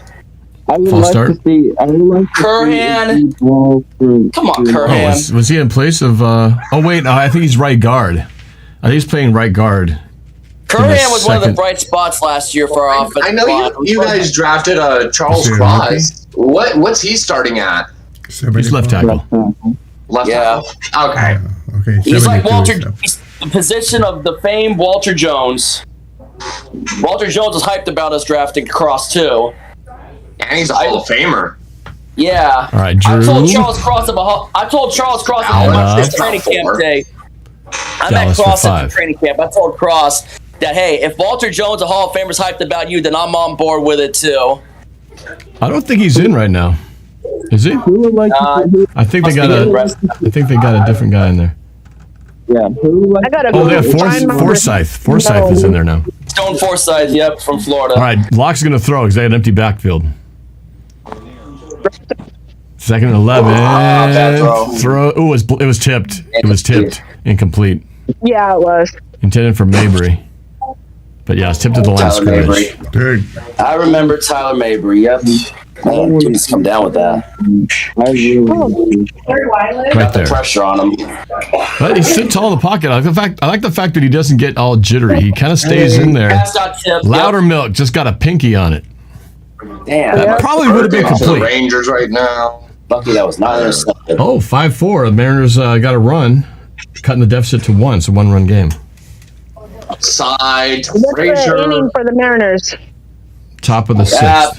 Man, Swings it. That's not good. Almost. I was Fourth never down. a Phillies or Pirates fan growing up. I started liking baseball actually when I came up here and fell in love with the Mariners. No, It was a screen pass, but he had to dive for it. It's been way too long. I already have to use a mod on my channel. I'm actually using a scoreboard for this game. Yeah, makes sense. Yeah. All right, let me work on that. Reason I've never been a Pirates fan or Phillies fan. They've both been irrelevant. Dixon. What you inning know are what? the Mariners in? Until this year, hopefully, this could end the drought. But Most punts no inside 20, team has been worse than the Mariners of the last 20 years. I heard a rumor from one of my old coworkers at my work that said if the Yankees get 117 wins, the curse will be broken. Dang. Yo, Norb, they said Michael Dixon has the most punts inside of 20 yards with 40 of last season out of all punters. One of the best punters in the league. Not this game, but he definitely does it when it counts. There's one. There's one. Inside the 6. Michael Dixon is, I'll tell you what, for what we got him and later, I'll tell you what, Dixon is, for a punter, I'll tell you what, punters can prove to be good for defense too and how well they pin the opponent. Thank you. Dixon is a pure example of that. Thank you. I was a kicker and punter in high school. It doesn't even mean how much that means that you actually saying that means to me. Hey, I was calling Michael Dixon the MVP last year. he was the bright spot in the season last year. Good Lord. What happened to the Nationals after winning the World Series? Oh, good Lord. At least they won one. Yeah, we haven't even been to it. We haven't even been to a World Series yet. We can dream. The only team that's not been to it yet. That's why it's our turn. It's our turn. It's our turn to finally come win a World Series. Houston's already done it. Oh, it's only the 6th inning. We're fine. Yep. It's only one run. Yeah. It's a one-run game. Top of the 6th. No outs. Runner on first. That's fine. Yeah, my husband just showed me his phone. There's a Sounders game on as well. There was. And he's all like, "Look at this," and I'm like, "It's fine. It's fine. Lots can happen." Oh yeah, there's plenty of time left in that game. But okay, so Drew had a good first drive. The second one stalled. Wasn't his best throw on that last third down play, but no. So we can't quite anoint him the second coming of Drew Brees quite yet. We don't have to put that champagne on ice for a while. This game's getting real close right here. It's a 25-17. 25-17, 2:55 left in the third quarter. I have other people here. They haven't. They kind of stopped running. What's his name? Kenneth Walker. It's been a lot of DJ Dallas. Did they play today? This last drive. Homer was there too. Earlier. But he's not. He's still playing. Yeah. Throw the ball. They're just kind of using him differently right now. I got a house call. Get a house call here. Oh, they got Jones in there finally. Cornerback. It's Elijah Jones. Elijah Jones. So they're getting there. They're getting really deep at the. Michael Bennett's interviewing Tyler Lockett.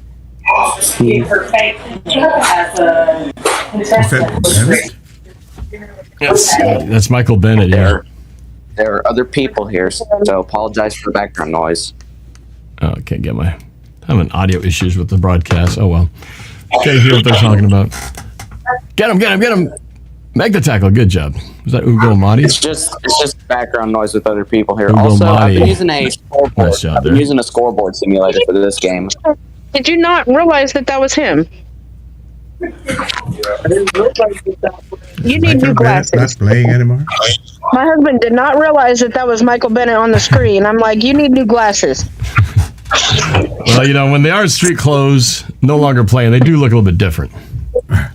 True. Yeah, you're not joking. And he was a little different too. From the side, it may not be easy to recognize. With that kind of hair. Throws complete. Good tackle. Who was that? That was Joey Blunt with the tackle. Third down and 5. Make me a mod, Norb. Make me a mod. All right. Yeah, hang tight here. Hey, but you got to be nice. You got to be nice. You got to play nice with the other mods, especially Alena, because Alena has been a long time dedicated supporter of my channel, keeping things clean there. Yeah, but I still don't see her at the games, though. But that doesn't mean they don't have to be. They don't have to be at the game to be a mod. Nice tackle, sack at the 1 yard line. Safety. Zach, that was. Is this going? Is this on YouTube right now? Boy. This is on YouTube right now. Hi, Alena Dahl. Jones with Zach. Bronson Kim, thank you for subscribing since way back in the day. Appreciate that. That was a nice little sack. I've been a Norb subscriber since he had less than 500 subscribers. So come on, let's have a safety. Here we go. I've been sub to Norb since the Seahawks versus Bears midfield. Good. Yeah, the original I've been sub to Norb since I started doing my channel since freaking 2018 when I finally started to get in the game. Granted, I've been following way before then, back during when I finally discovered you after the 2013 season, remember? And then I came up to your seats in 2014 season. Yep. Remember that, And then we kicked it down in Arizona during Super Bowl weekend. Oh, I remember. Yep, that was a bad one. It was fun until the end. It was actually a really fun time until the very end. We were trying to holler at Michael Robinson when he was with the NFL Network, which he still is. I'm surprised he actually came back to Seahawks games. He's actually, I think, doing NFL Network broadcasting, color commentating on this broadcast on the other channel. Yeah, but they got him on things here, though. Since they brought back Michael Bennett, but still, it's like this is preseason, of course. So preseason, sometimes they change up the broadcast. I like what Alena Dahl said, Norb. Yeah, that's just how it usually is. Seahawks fan. Alena Dahl's been a Seahawks fan way longer than a lot of people were even born. She goes back to old school, my age, because she remembers stuff from the 70s and the 80s, which we all know Norb's been a fan since '76. Yep. Been a fan since the 90s. Born in '92, but been a fan through the tougher years too. So. If you made it through those rough years, especially the 2 and 14 year in '92, we can make it through this. Foul. Yeah, we had mostly rough years from '76 till '83. '83 was the first time. Alena graduated in '92. I graduated in '92. I graduated college in '92. Put things so in you perspective. graduated the year I was born. Yep, you were just in diapers when I was starting to get production experience. '92 was the year my dad graduated high school. I graduated high school in 2011. I graduated back in 2019. So you a young buck. Yes, I am. Yeah, treasure those 20s while you I like to hear man. A young buck calling another young buck a young buck. Yeah, but then you're 40 or 50 all of a sudden, and it's like, what the heck happened? I mean, look at me. I'm already 30 years old, and it's like it still ain't hit me yet. You know what I mean? Life just flies by too fast. That's true. That's true. Every time you hit a decade marker, it is another sort of wow. Got to change that first digit on your age. On my head, bro. All right, let's see what luck can do. Bullet spot on my head, Norb. Oh no! You're going down the road to Tyler Lockett. Tyler Lockett's got a little bit head start on you, though. All right, Drew Lock, he's going to throw. Swings it out to number 13. He makes a move, gets upfield 50 to the 46-yard line. Aaron Fuller from the 9 yards. Aaron Fuller from nice little Washington. 33 seconds. 31. No, 30 seconds left in the third quarter. You have to say Washington. Going off of Chris Berman, Tom Jackson, NFL prime time. Yep. Second and 1. It is now 3/4 time. Ha ha. Okay. All right. Dallas. Come on, dude. Hand off Dallas first down. Oh, gets 10. Wow. Dallas doing some good things. Dallas is showing up. And that's good for another Seahawks. First down. Look at that. I think that's the wrong bird. It's not the bird that does a little screeching sound. That's because they missed the face mask. They did get a face mask, all right. Well, it was a quick slap. They didn't grab it. He just kind of slapped on it. Didn't grab it. Yeah. Sometimes we mistake the hand going off of it for thinking he grabbed it or whatnot. I thought sometimes that gets a little confusing and whatnot. So fourth quarter now. Like my scoreboard's not up to date. There we go. Oh, that's correct. Oh, that's right. 25-17. 25-17. Actually, they don't have their number. It should be fourth quarter, 50 minutes left. Let's see what the Mariners are happening here. It looks like it's still 5-4. Now any home runs in that game yet?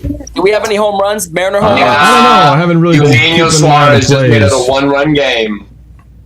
Yep. Nice. Where the rest of our runs off of just RBI base hits were a couple. I can take a look. Suarez had a home run. Suarez hit a dingers. Suarez had a home run, and that was our score in the 6th inning. I think the rest of it is all been base hits.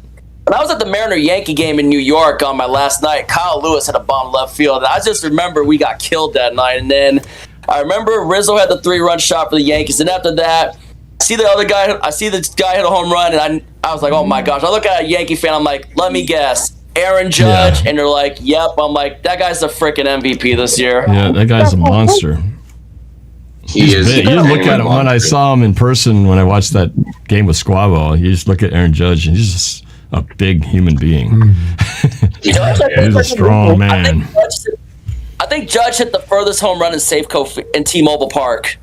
It was 409 yards, right, Norb? The one to center field? I think, or was that him? Well, the one I saw in center field was pretty far. Oh, I don't know of all time. I'm not sure about that. But yeah, he had a pretty deep one straightaway center field that night. Almost clear. Crazy. What Hall of Fame Mariners Julio's already being compared to? Ken Griffey Jr. Yeah. I met Griffey 5 days before Michael Jackson died back in 2009. Damn. I remember that day. Was it up here in Seattle?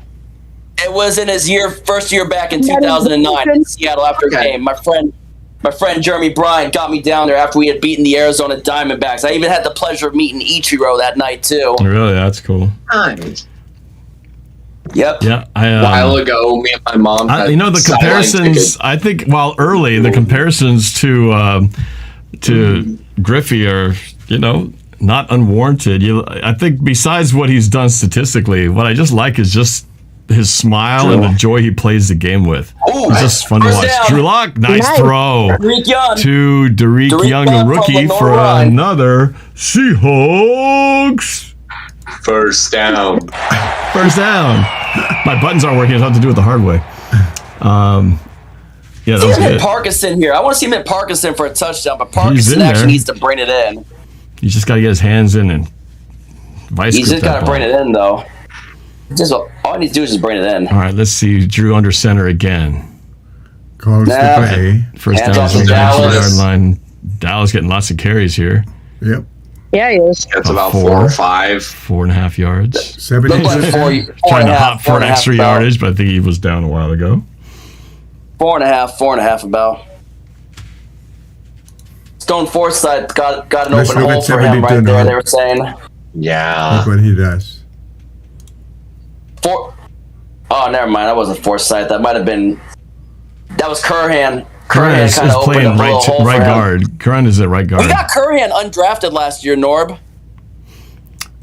I know, that's not a bad pickup. That's a Yeah, good I mean, pickup. Isn't it? Come on. I mean, it's not like you guys need linemen. Gonna Oh, throw. wait. Yeah, Looking, middle. Oh, yeah, DJ to the 10. Step up to the 5, in for the touchdown. Touchdown, Seahawks! Nice. That's who we vote for 2. Seahawks! Oh, why not? They went for 2. Let's They try to did tie it up. They did it. Yeah. Yep. That was a nice little dump off pass. Yeah, a nice little kind of a check down. Ooh. I was in training camp. I was in training camp when Drew Lock hit DJ Dallas down the seam for a touchdown. Not too different from this. It was more of a down the field kind of play. This one was more of a check down, kind of run after the catch touchdown, but nonetheless. You talking about the mock game? No, not the mock game. I actually watched the one of the training camp sessions before. You're gonna do it 2. Okay. Yeah, I'm gonna go for 2. He's gonna play action. Rolls right. Homer, hit Homer. There, it's wide open. Oh. Got it. All right. It's a homer, and we are tied. Homer had a great special teams year last year. Let's be real. Homer Homer played pretty good, actually. last year. And you look at your phone, the game for the Mariners. Homer was a great special teams asset last year, especially when he took that fake punt all the way for that The touchdown. 49er touchdown, yep. Yeah, I'll tell you what. For how bad we were last year, I'll tell you what. For how bad we were on a positive, at least we swept the 49ers, right? There was always that. We really weren't that bad also, last Norb, year. I wanted to also talk to you about something for week 2. I want to bring back the 2-on-2 when we take on the 49ers. You, me, and CG, and whoever CG gets, and we do a 2-on-2. But this time, I want to do it on my channel. Okay, you're talking about week 2. Is that what 49ers we play in week 2 already? That's right. Yeah. Wow. And CG wanted me to talk to you about setting up a 2-on-2, but we want to do it on my channel this time. Okay. Sure, Yep, you, me, CG, and out. maybe CG will get John Jay back again. Sounds good. We just got to plan out the day and time and when we got to do it. Yeah, September's going to be very interesting. It will be. Right off the bat, we could find ourselves 3-0. We could find ourselves 2-1. We could be 1-2. It's the second game of or 0-3. It's the second game of the year, so we can't get too ahead of ourselves. I'm just saying that it can go all. It can be any. It could be anything from undefeated to 0-3. Any of those things are actually very possible. It's unclear as to which version we'll be. It really could be anything. But hey, Kuya, where's your cowboy hat at? The cowboy hat. Oh, the cowboy hat that you wore when you first came to the States. I posted that picture of you and Mom and Monica getting off the plane, and you had a cowboy hat. Oh yeah, that was one of the few times I saw you wearing a cowboy hat. We'll wear it again. Do you still have it? Kuya, that cowboy hat brings out the best swagger in you, dog. That photo was taken in probably early 1969 or 68. 68. Yeah, 68. 4 years after my mom was born. Oh, yeah. My mom I think was I born am in the 64. oldest here in this chat group. Oh, they're showing the new screens. They're showing images of the new screens, or simulated images of the new screens in Lumen Field. Oh, wow. It's about time. Because we've never really had properly formatted screens at Lumen Field till now. Looks like, got a little return. It looks like Pittsburgh got it up to about the 30. 30-yard line. 13:26 left. Yeah. It's a Going drive, 5 plays, 2 minutes, 17 second drive of that last drive. 2 minutes and 17 seconds, so get a little not really a 2 minute drill, pass. but Dallas. Yeah. Let's see if the defense can force a turnover or something. I want to see a I turnover here. I want to see the defense make a big play here. Sack, fumble, interception, or a 3 and out. That'd be kind of cool too. It seems like the defense hasn't really been able to stop much today. Yeah. Okay. First and 10. He's going to throw. Here we go. Tired of that damn zone down coverage, again. man. Left the guy wide open. I mean, First down that zone again. coverage, though, that's still a problem. Turner. Just got to not play 5 yards off your receiver like that. We're also looking at third string guys and then some. Pretty much. We're really deep into the depth chart now. We're looking at guys who we won't be looking at come game 1 of the first regular season. But this Pickett's not too shabby either. make Come on. tackle. Got him. You got to wrap up. They could have had him for a loss right there. They just got it. They got to wrap up, man. Yep. They got to get him. How many times we got to say it? Wrap the guy up. You know what I'm saying? I know, He was not in a good position, though. But that He wasn't in a not good too position. bad. Boy Mafe. Come I on, like the Murphy. fact that they're giving Boy comparisons to Cliff Averill. Yeah. Cliff Averill, he I just came in. want to He see made a lot more with immediate it. impact when he left the Detroit Lions. Didn't he leave the Detroit Lions on the heels of that 0-16 season? He went from He left after 20. He left after 2012. Oh, come on. Right. When did they go in 16? Was it after that? 2008. Cliff Averill's rookie year. Yeah. Like I knew he played on an 0-16 version. Complete, no? I was. Yeah, and that made Cliff Averill the first player to play on an 0-16 team and win a And then win a Super Bowl. career. Exactly. That didn't look like a good catch. I want to see that again, He's man. thinking I about wanna see maybe that again. he was thinking about throwing a I challenge want to flag see here. it too. He looked like They it. dropped it. Yeah, I They're gonna get the snap. Run, They're gonna, won't matter now. Stuffed him. Oh, nice Stuffed tackle. him. Good. Stop. Miles Adams with the stuff. Miles That's a Adams with good the stuff. Muffet did it now. Miles Adams with That a was good Miles Adams right stuffing there on with the that run stuff there. right Now there. they're going to show it. Oh, it doesn't matter now because we maybe got the not. playoffs so quick. Yeah. Oh, they whiffed on the block. That's Are why. they going to go for it? Yeah, someone whiffed on that block for Pittsburgh, and Miles Adams was able to get in there and stuff the run. That's a Get him good for about a yard loss. Adams. Rangers got another run back, so it's now 6-4. They got 2 men on, first and second with one out. All righty. Almost got in there. All right. All right, let's see. Touchback. Yep. All right, so now you can see Drew try to do it again. See if we can get 80-yard drive here. Yes, he had 2 good drives so far. I mean, 2 out of 3. He's had 2 out of 3 drives that resulted in touch. touchdowns. Yep. Not bad. Yeah. I mean, looking so far good. my impression I so feel far for me sorry is that for Drew Lock will our win the good starting old job. number That's 7. my impression so far. I want to see Locke actually, just because I feel like we already know what Yeah, that's what I said. Geno Drew Lock. brings. I said Lock. Yeah. That's exactly what I said, Norb. My impression so far is that Lock takes the starting job. Yeah. By the way, I hit 1,500 subscribers today.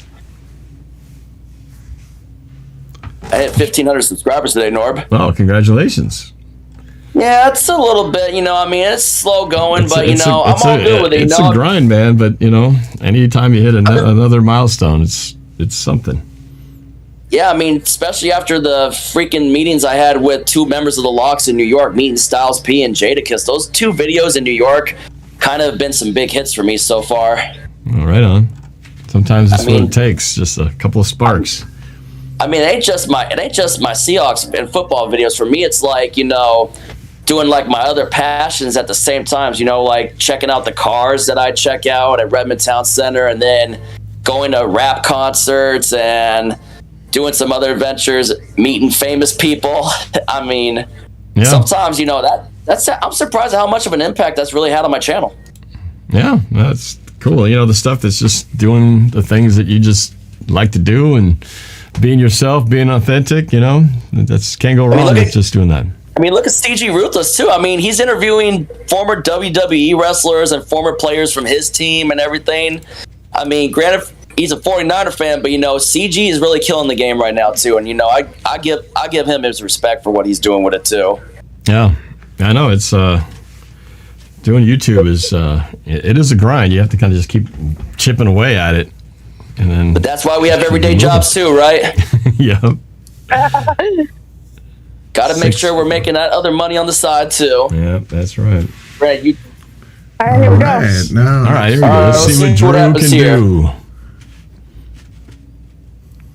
All right.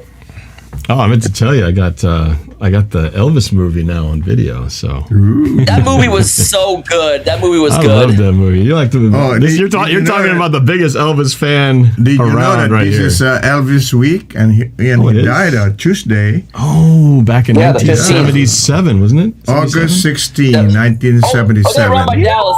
Dallas for Oh, my gosh. 14 yards. Looked like about a 16-yard gain. Nice And little that's 16-yard good for gainer. another. He's a little slow getting up. Oh, he's up.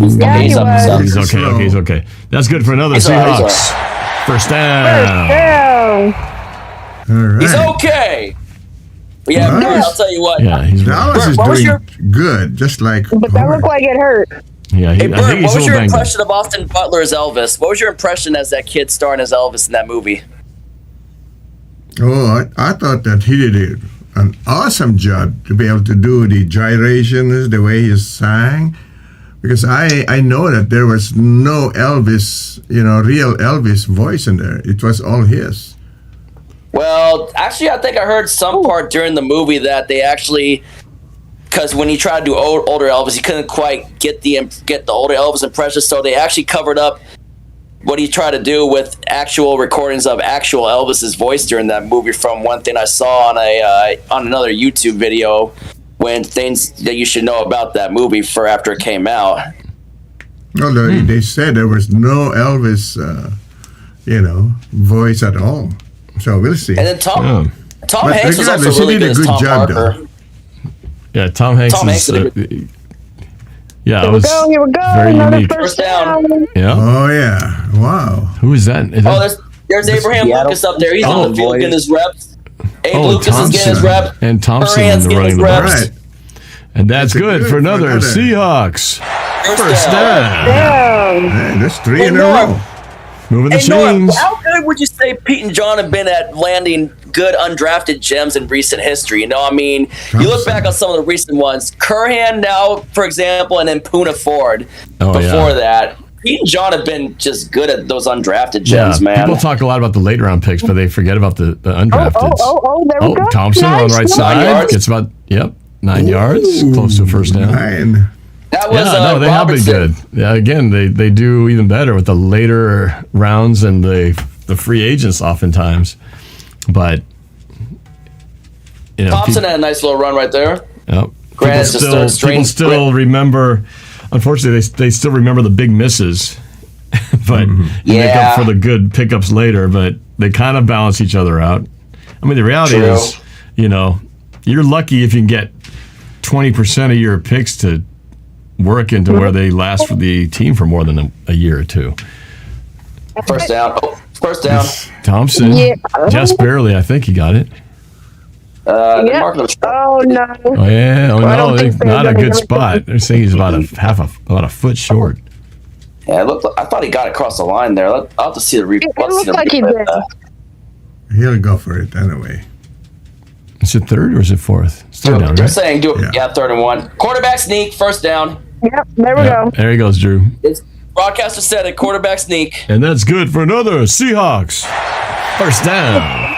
So far, 4 in a row. I want to see him throw the ball, though. Yeah.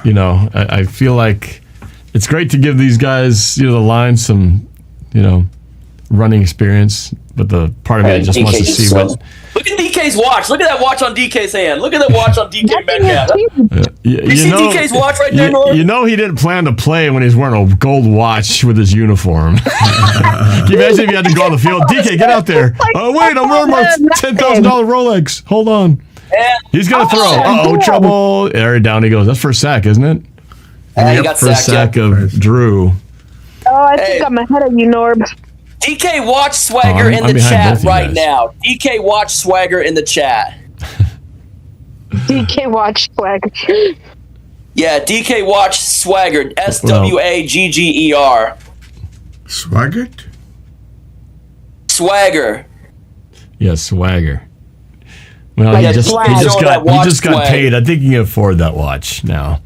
Yeah. I mean, if he can afford a Lamborghini Urus, he can afford a watch like that. I've seen DK's car back in 2020. And looks like he got about 2 yards on that. You got to throw on 3rd and 15 here. You gotta throw further than that, Is that third dude. now? Where's that? Yeah. Where are we at? Midfield? Get Bo Melton out there. I want to see Bo Melton dust him for a big Is it play. fourth Get now? Bo Melton out there. 3rd down and 15. Well, he better throw now. Sack. He better throw. 6.5 minutes left in the game. All right, let's pretend like this is fourth quarter, like a real game with fourth quarter trouble here. But they got good rushing rights. It's a tie game. Ball in Pittsburgh territory at the 46. Okay, Let's watch see if he can throw. Drew Lock. Come on, Drew. Let's go, Drew. Drops back. He's looking. Throw seam deep. Overthrow. Oh, Oh, that's his first bad throw of the night. Passes the tight end. He had him too. That's too far, right? For a field goal. Wait, they got the overthrew punt. him. Yeah, it was He was like open. overtime. He was open. He was open, but he just overthrew the pass. Got to Yep. punt it away now. Yeah. That's the first Just bad barely- throw I've seen Just Drew make barely tonight. overthrew him.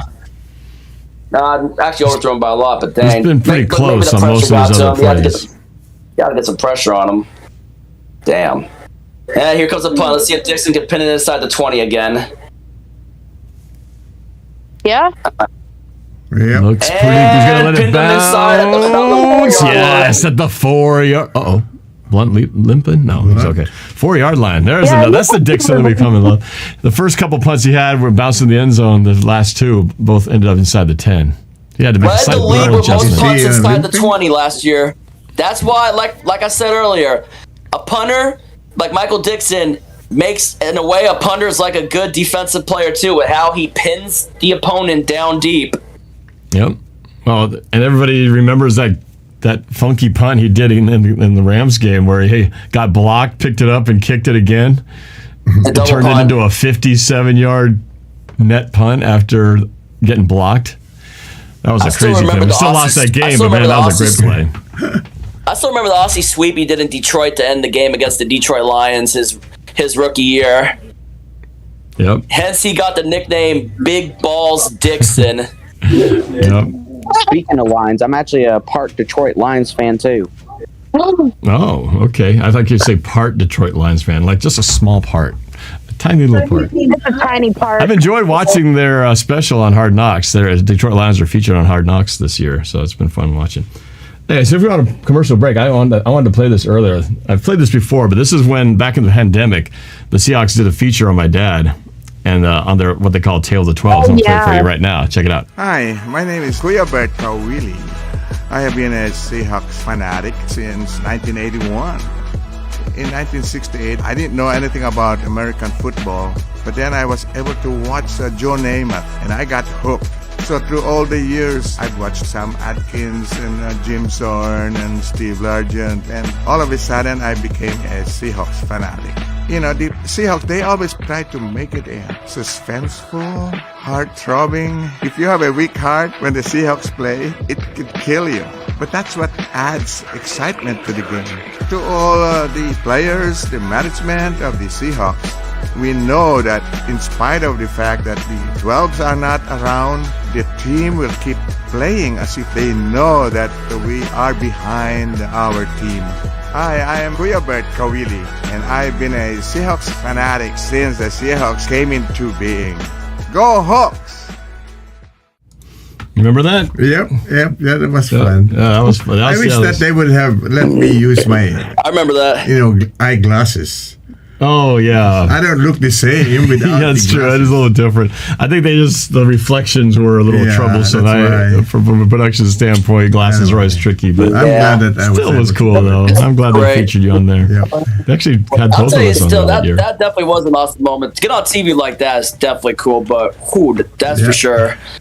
I mean, granted, I've never been on like any commercial like that too. My only claim to fame, I would say, for me, basically, is just what I've been doing by the tunnel, and then when Pete noticed what I've been doing all those years and had that jersey made for me. Still, how many times does Pete Carroll, how many people can say they got a brand new custom jersey handed to them from Pete Carroll? That's a pretty cool thing to be able to claim. Like, That's that awesome, jersey, I'll Sam tell you Dog. what, that was no ordinary jersey. That was like a that's player quality stuff. jersey. I had to keep, watch what I do with my shoulders. Granted, it's my old one. I mean, just like I had to keep doing this in the new one when Pete gave me that because it's like where the shoulder pads go in. Right. That's pretty much how I had to adjust to that new jersey. It's like, this is like what the players wear. I'm like, this is like where the shoulder pads are gonna go. It's like It fits differently, right? Yeah. it was like way different than what I was used to wearing with the other old jerseys. Granted, the jersey I had on when I went out in front of MetLife Stadium, that was the original Sam Dog #2 jersey that my dad got me back during the Reebok era jerseys before we swapped to the Nike ones that we wear today. Right. Just that, I mean, that jersey has a lot of miles on it. Yep. All right, let's check this play out. 3rd and 1. Can the defense go stop? No, they can't. Oh, no. my God. Ooh, he almost broke through for a huge gain, but he got like 8 or 9 on that one on 3rd and 1. Looked like he got a little more than 9 on that one. First down. That would have been almost a.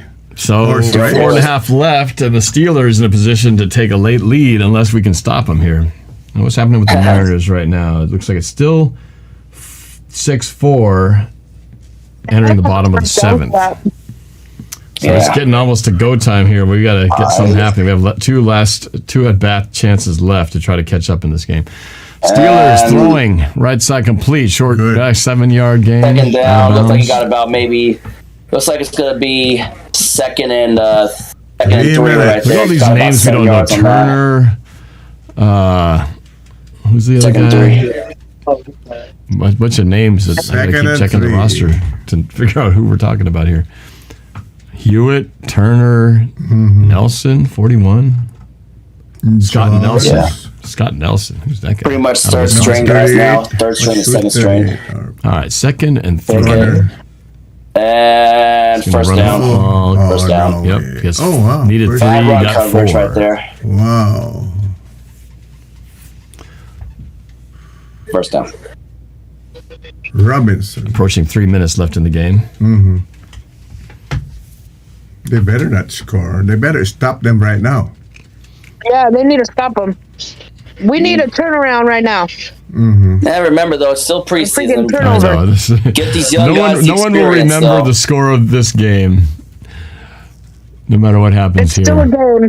We've been waiting It's for fun to have a reason to, root for something. All right. Oh, throwing and complete. I think it might. Turn around. Flag. Oh, thank goodness. Turner on the coverage. No flag. It wasn't really anywhere Pickett's that trying anybody to win could get that to sucker. Pickett's trying to win that sucker, man. Like I said, my knock on Kenny Pickett going into the draft was his hand size. He's got Dave Craig hands. Huh? So what are they going to do? They got 3 quarterbacks. He's winning it, though. He's winning it. He could possibly take the starting job, but really, well, you still got to have 3. Generally 3 quarterbacks. Because you got your starter, your backup, and then there's going to be the guy running the scout team practice squad guy. Practice. So yeah, usually you still got to have 3. Pickett. And wrap up! Come on, wrap up. Oh, so that's like about a gain of 8 there. Still too much yards. Still way too many. 3rd down and about 3 or 2. 3rd down coverage right here. Approaching 2 minutes here. Make that 3rd down coverage count here. You got to cover hard on 3rd down. 3rd and 2. If they can hold them here, we got a good chance. Yep. Watch the 3rd run. and 2. Or watch Big for a screen play right pass. here. The problem is if they get 1 yard here, they'll go for it. You know what I want to have happen? I want to have Pittsburgh get a field goal lead, which would force Drew to have to. Well, actually, it's not enough time left here. Yeah, never mind. Throwing. I want to get a 2 minute. Run for the first down. Run for the first down. 2 minute warning. Now it's going to come down to 2 minute warning. They're going to play for the game-winning field goal. Is all they'll need. Yeah, Pickett. You got to get about 20 yards. Pickett's got some mobility too. That's another thing he had in college too, was some mobility. Pickett's not too shabby. Yeah, Pickett. He's not looking bad so far for Pittsburgh. So it's just what can they also plug him in to do with the others, with the starters on his team too, is when it would really matter.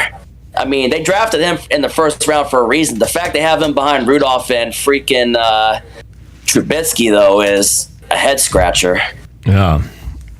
All right, since I Man, played they my drafted dad's, I'm me gonna pretty much play the before Tale of the 12s, the one that they did with me. I think just a few weeks before they interviewed you. Mm-hmm. So from that same pandemic 2020 season, Tale of the 12s for you, yours truly. I'm norbert-caoili, and I've been a 12 since 1979. I became a Seahawks fan because of my dad. I started watching the games because he would get all excited, and then I found out Seattle had a team, and so I decided, okay, I think I'll be a fan. I went to the Super Bowl with my dad. When you watch your team win the Super Bowl and hoist the Lombardi and be in the stadium with the confetti flying around and all that, that's hard to top. So I'm glad I had that experience with my dad to share that together. I said it then, I say it now, I don't think I'll ever see another game like that ever again. The Seahawks are world champs. If I could say something to the players, I would tell them, when the day comes when we're going to be let back into the building to cheer you guys on, we're going to bring that boost when the time is right. But until then, just know that we got your back. My name is norbert-caoili, also known as NorbCam. I've been to 12 since 1979, and go Hawks! That's awesome. I should tell you, they took my words out of context. I actually said that the game, I'll never see a game like that again, when I was actually talking about the NFC Championship game. Oh. But they made it sound like I was talking about the Super Bowl. So they actually did some creative editing to fit the narrative. But I was actually talking about the Packer game, the NFC Championship game in 2014. That was an awesome game. Not that I don't think, well, you can't see another Super Bowl first-time win because it only happens once the first time. Right. But the comeback of the ages from that Packers game where we just were terrible for the first three quarters, 3.5 quarters to come back. That's something you don't see very often. Touchdowns in like 3 minutes. Yeah, it was, what was it for? It was I think 3, because Russell scored, and then we had the onside, then Marshawn scored, went to overtime, and then the 40-something yard pass to Jermaine. Jermaine Curse. So three touchdowns in the span of whatever it was, 3-4 minutes. That was pretty sweet. That's what I was talking about. That was a miraculous win. Will Taylor out there dancing on the sideline right now, man. Whew. I do appreciate the Seahawks media department for letting us get an opportunity to be in the Tale of the 12s. That was a great honor, so I do appreciate it. If you guys are watching, thank you for letting us be part of that. We'll never forget that experience. All right, 2-minute drill here. So the Seahawks got to find a way to keep them out of scoring range so that we can at least try to get the ball back to either tie them up with a field goal if they make one, or keep them from getting within scoring range at all. Oh my God! How does 9 yards. How does he go through that line? Big hole. Yeah.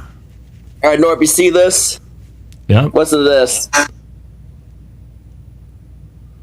Is you driving? My friend Ted was driving that All car. right, yeah, you riding along? Pass. Oh, incomplete. I that's just a ride-along video. But did you hear how loud that engine was? I didn't really hear it. It was kind of chopped out, so I didn't really hear the sound. You're talking about the Lamborghini? Yeah, it's the Lambo, right? Mm. Where were you driving at? What's this? That's good. That's good closing speed by number 32. Yeah. It's 32. 3rd and 1. Guys, watch the run. Watch the run. Houston. Run it. I even said watch the he had run. him behind the line of scrimmage. I think he got it though. No, they're really down. They're really him short.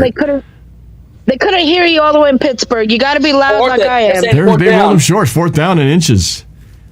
Okay, now it gets really interesting here. Really? They're gonna probably go for it and try to run it again. It's my opinion right there. If they go for 1:23 left. 3 timeouts for Seattle. They're gonna stop it. 3 timeouts for Pittsburgh. Ooh, 4th and 1. They're gonna go for it in inches. This is a dangerous move for them, because if they don't make it, they give Seattle the ball close to midfield, and then they only have to go like 20 yards to get into field goal range. If they make it, then of course they control it and a chance to run this thing out and just try to get a field goal range.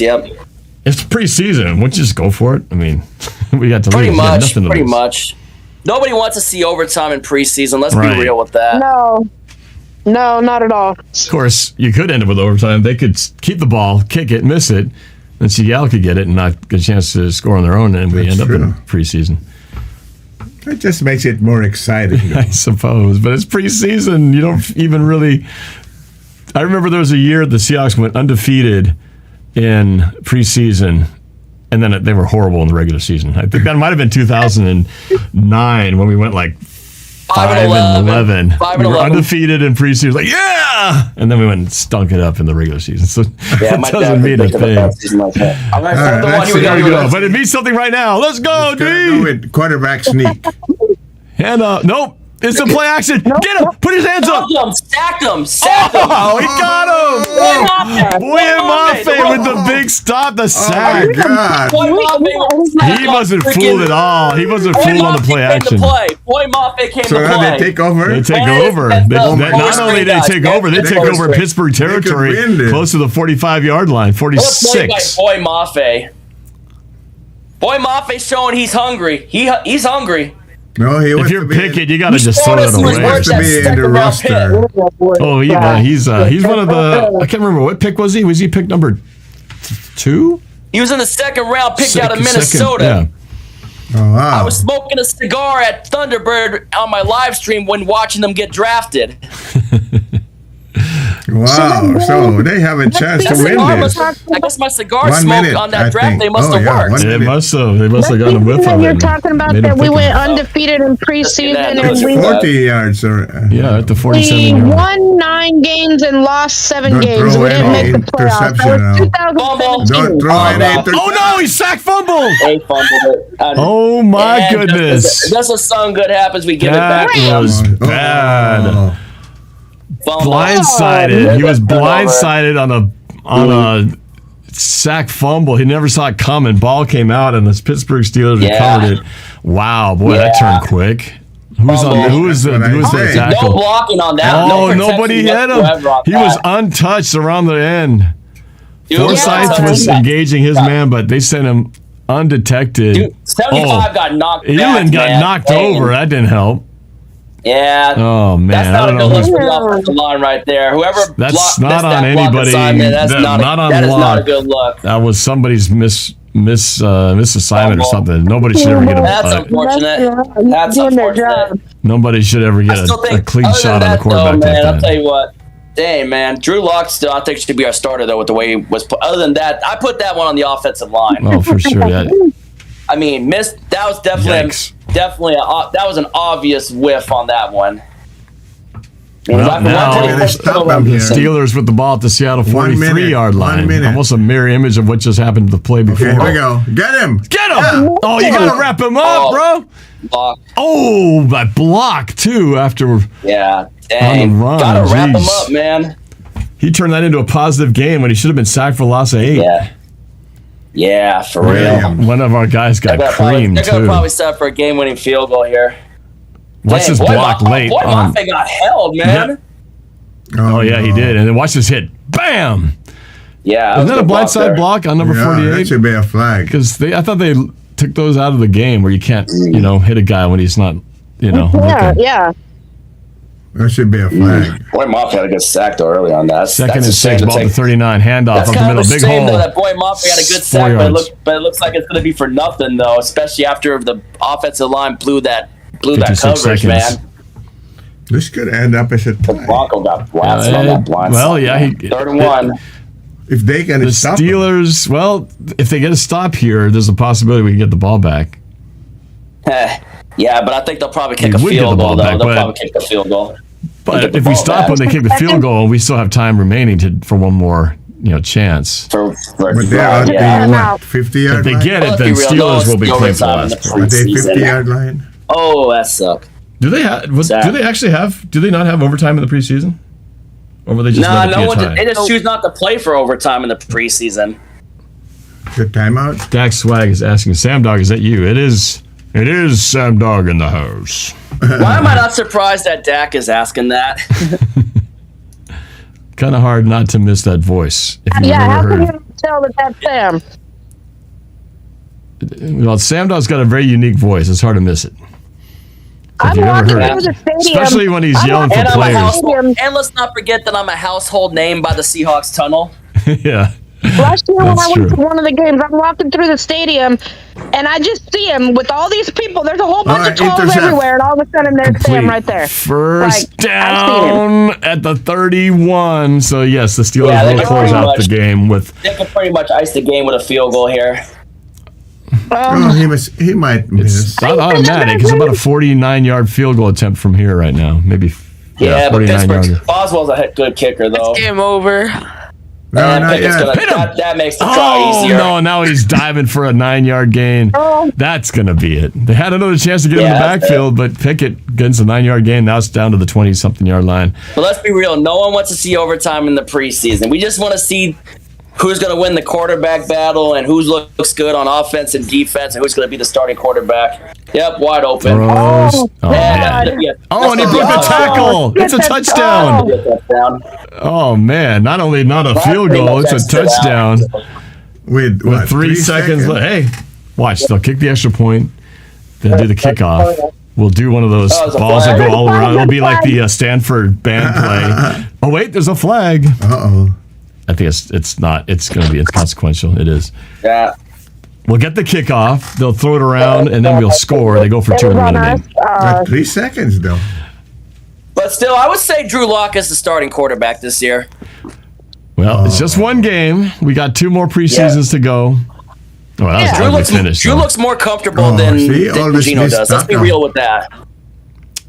It felt like the offense was more dynamic with Drew Lock in there. Minus a couple of those bad plays. Much. This one's pretty fucking bomb, too. Honey. Back to the Mariner game, bottom of the 7th, 6-4 still. The Rangers got the bases loaded, but 2 outs. All right, extra point coming here. Who'd you say bases loaded with 2 outs? The Rangers or the Rangers Mariners? the Rangers have the bases loaded at the bottom of the 7th with 2 outs. It can get real ugly, or they hopefully shut it down. Just don't give up a grand slam. Is the clock going to run with this? No. Extra point is up and good. So, 3 seconds left on the clock. Seahawks down by 7. I don't know what you're going to do with that thing. They'll just kick it, they'll squib kick it, and they might try to toss it around. Post game thing with Dallas. I gotta see if my buddy Dallas is watching on the other side of this, and then I gotta see what my friends are doing. So I gotta get ready to do a quick little post game, get my thoughts on who stood out and just like how we look for this. Obviously, it'll be interesting to see what happens during the season. But I think to just talk about which young guys look good. I think Kenneth Walker looks good though, for sure. I'm excited about him. I agree. And Boy Mafe, he's hungry. He's hungry on defense. What was that? 2 sacks, not bad, and one of them almost a strip sack too. All right, final play of the game right here. That sack fumble though. I'm sure they'll figure out in the film room what went wrong there, but that can't happen. Missed coverage by the offensive line. But but whose fault? It wasn't like somebody missed the block. No one took him. He was untouched. Yeah. That kind of breakdown can't happen in a game. Yep. Here we go. Prep for the squib kick.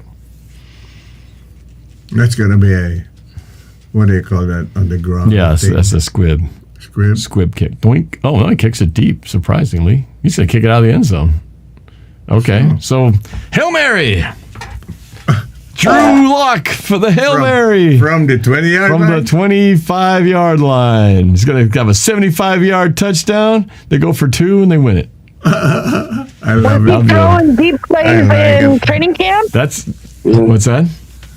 That's way Was too he far of a throwing deep plays in training camp? Not 75-yard bombs.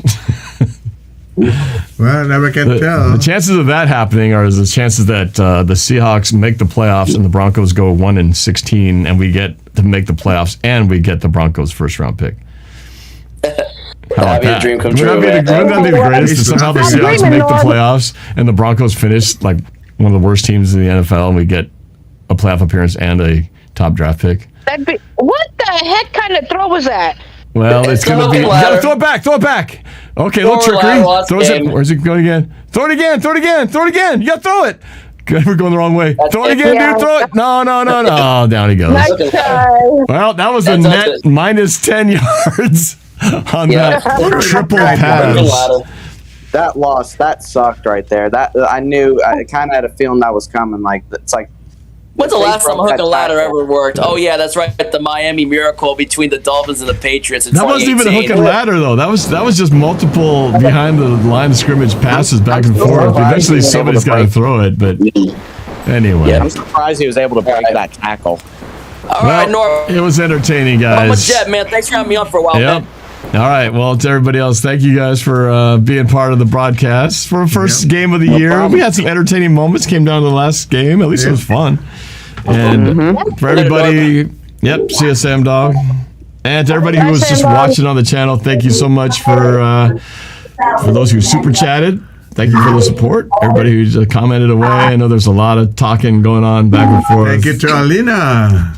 Yeah, Alena for the moderating. You're busy, I know, today with lots of comments flying. And for giving updates on the Mariners game. But Mitch, by the way, we did get out of that bases loaded jam, so it's the top of the 8th, still down 6-4. That was a great opening to the season, Norb. Hey, it's entertaining. I feel like this is going to be kind of our team. You just don't know what you're going to get, but we'll be kind of in there in the mix. Dallas played good. Homer Dallas had a good game. Good.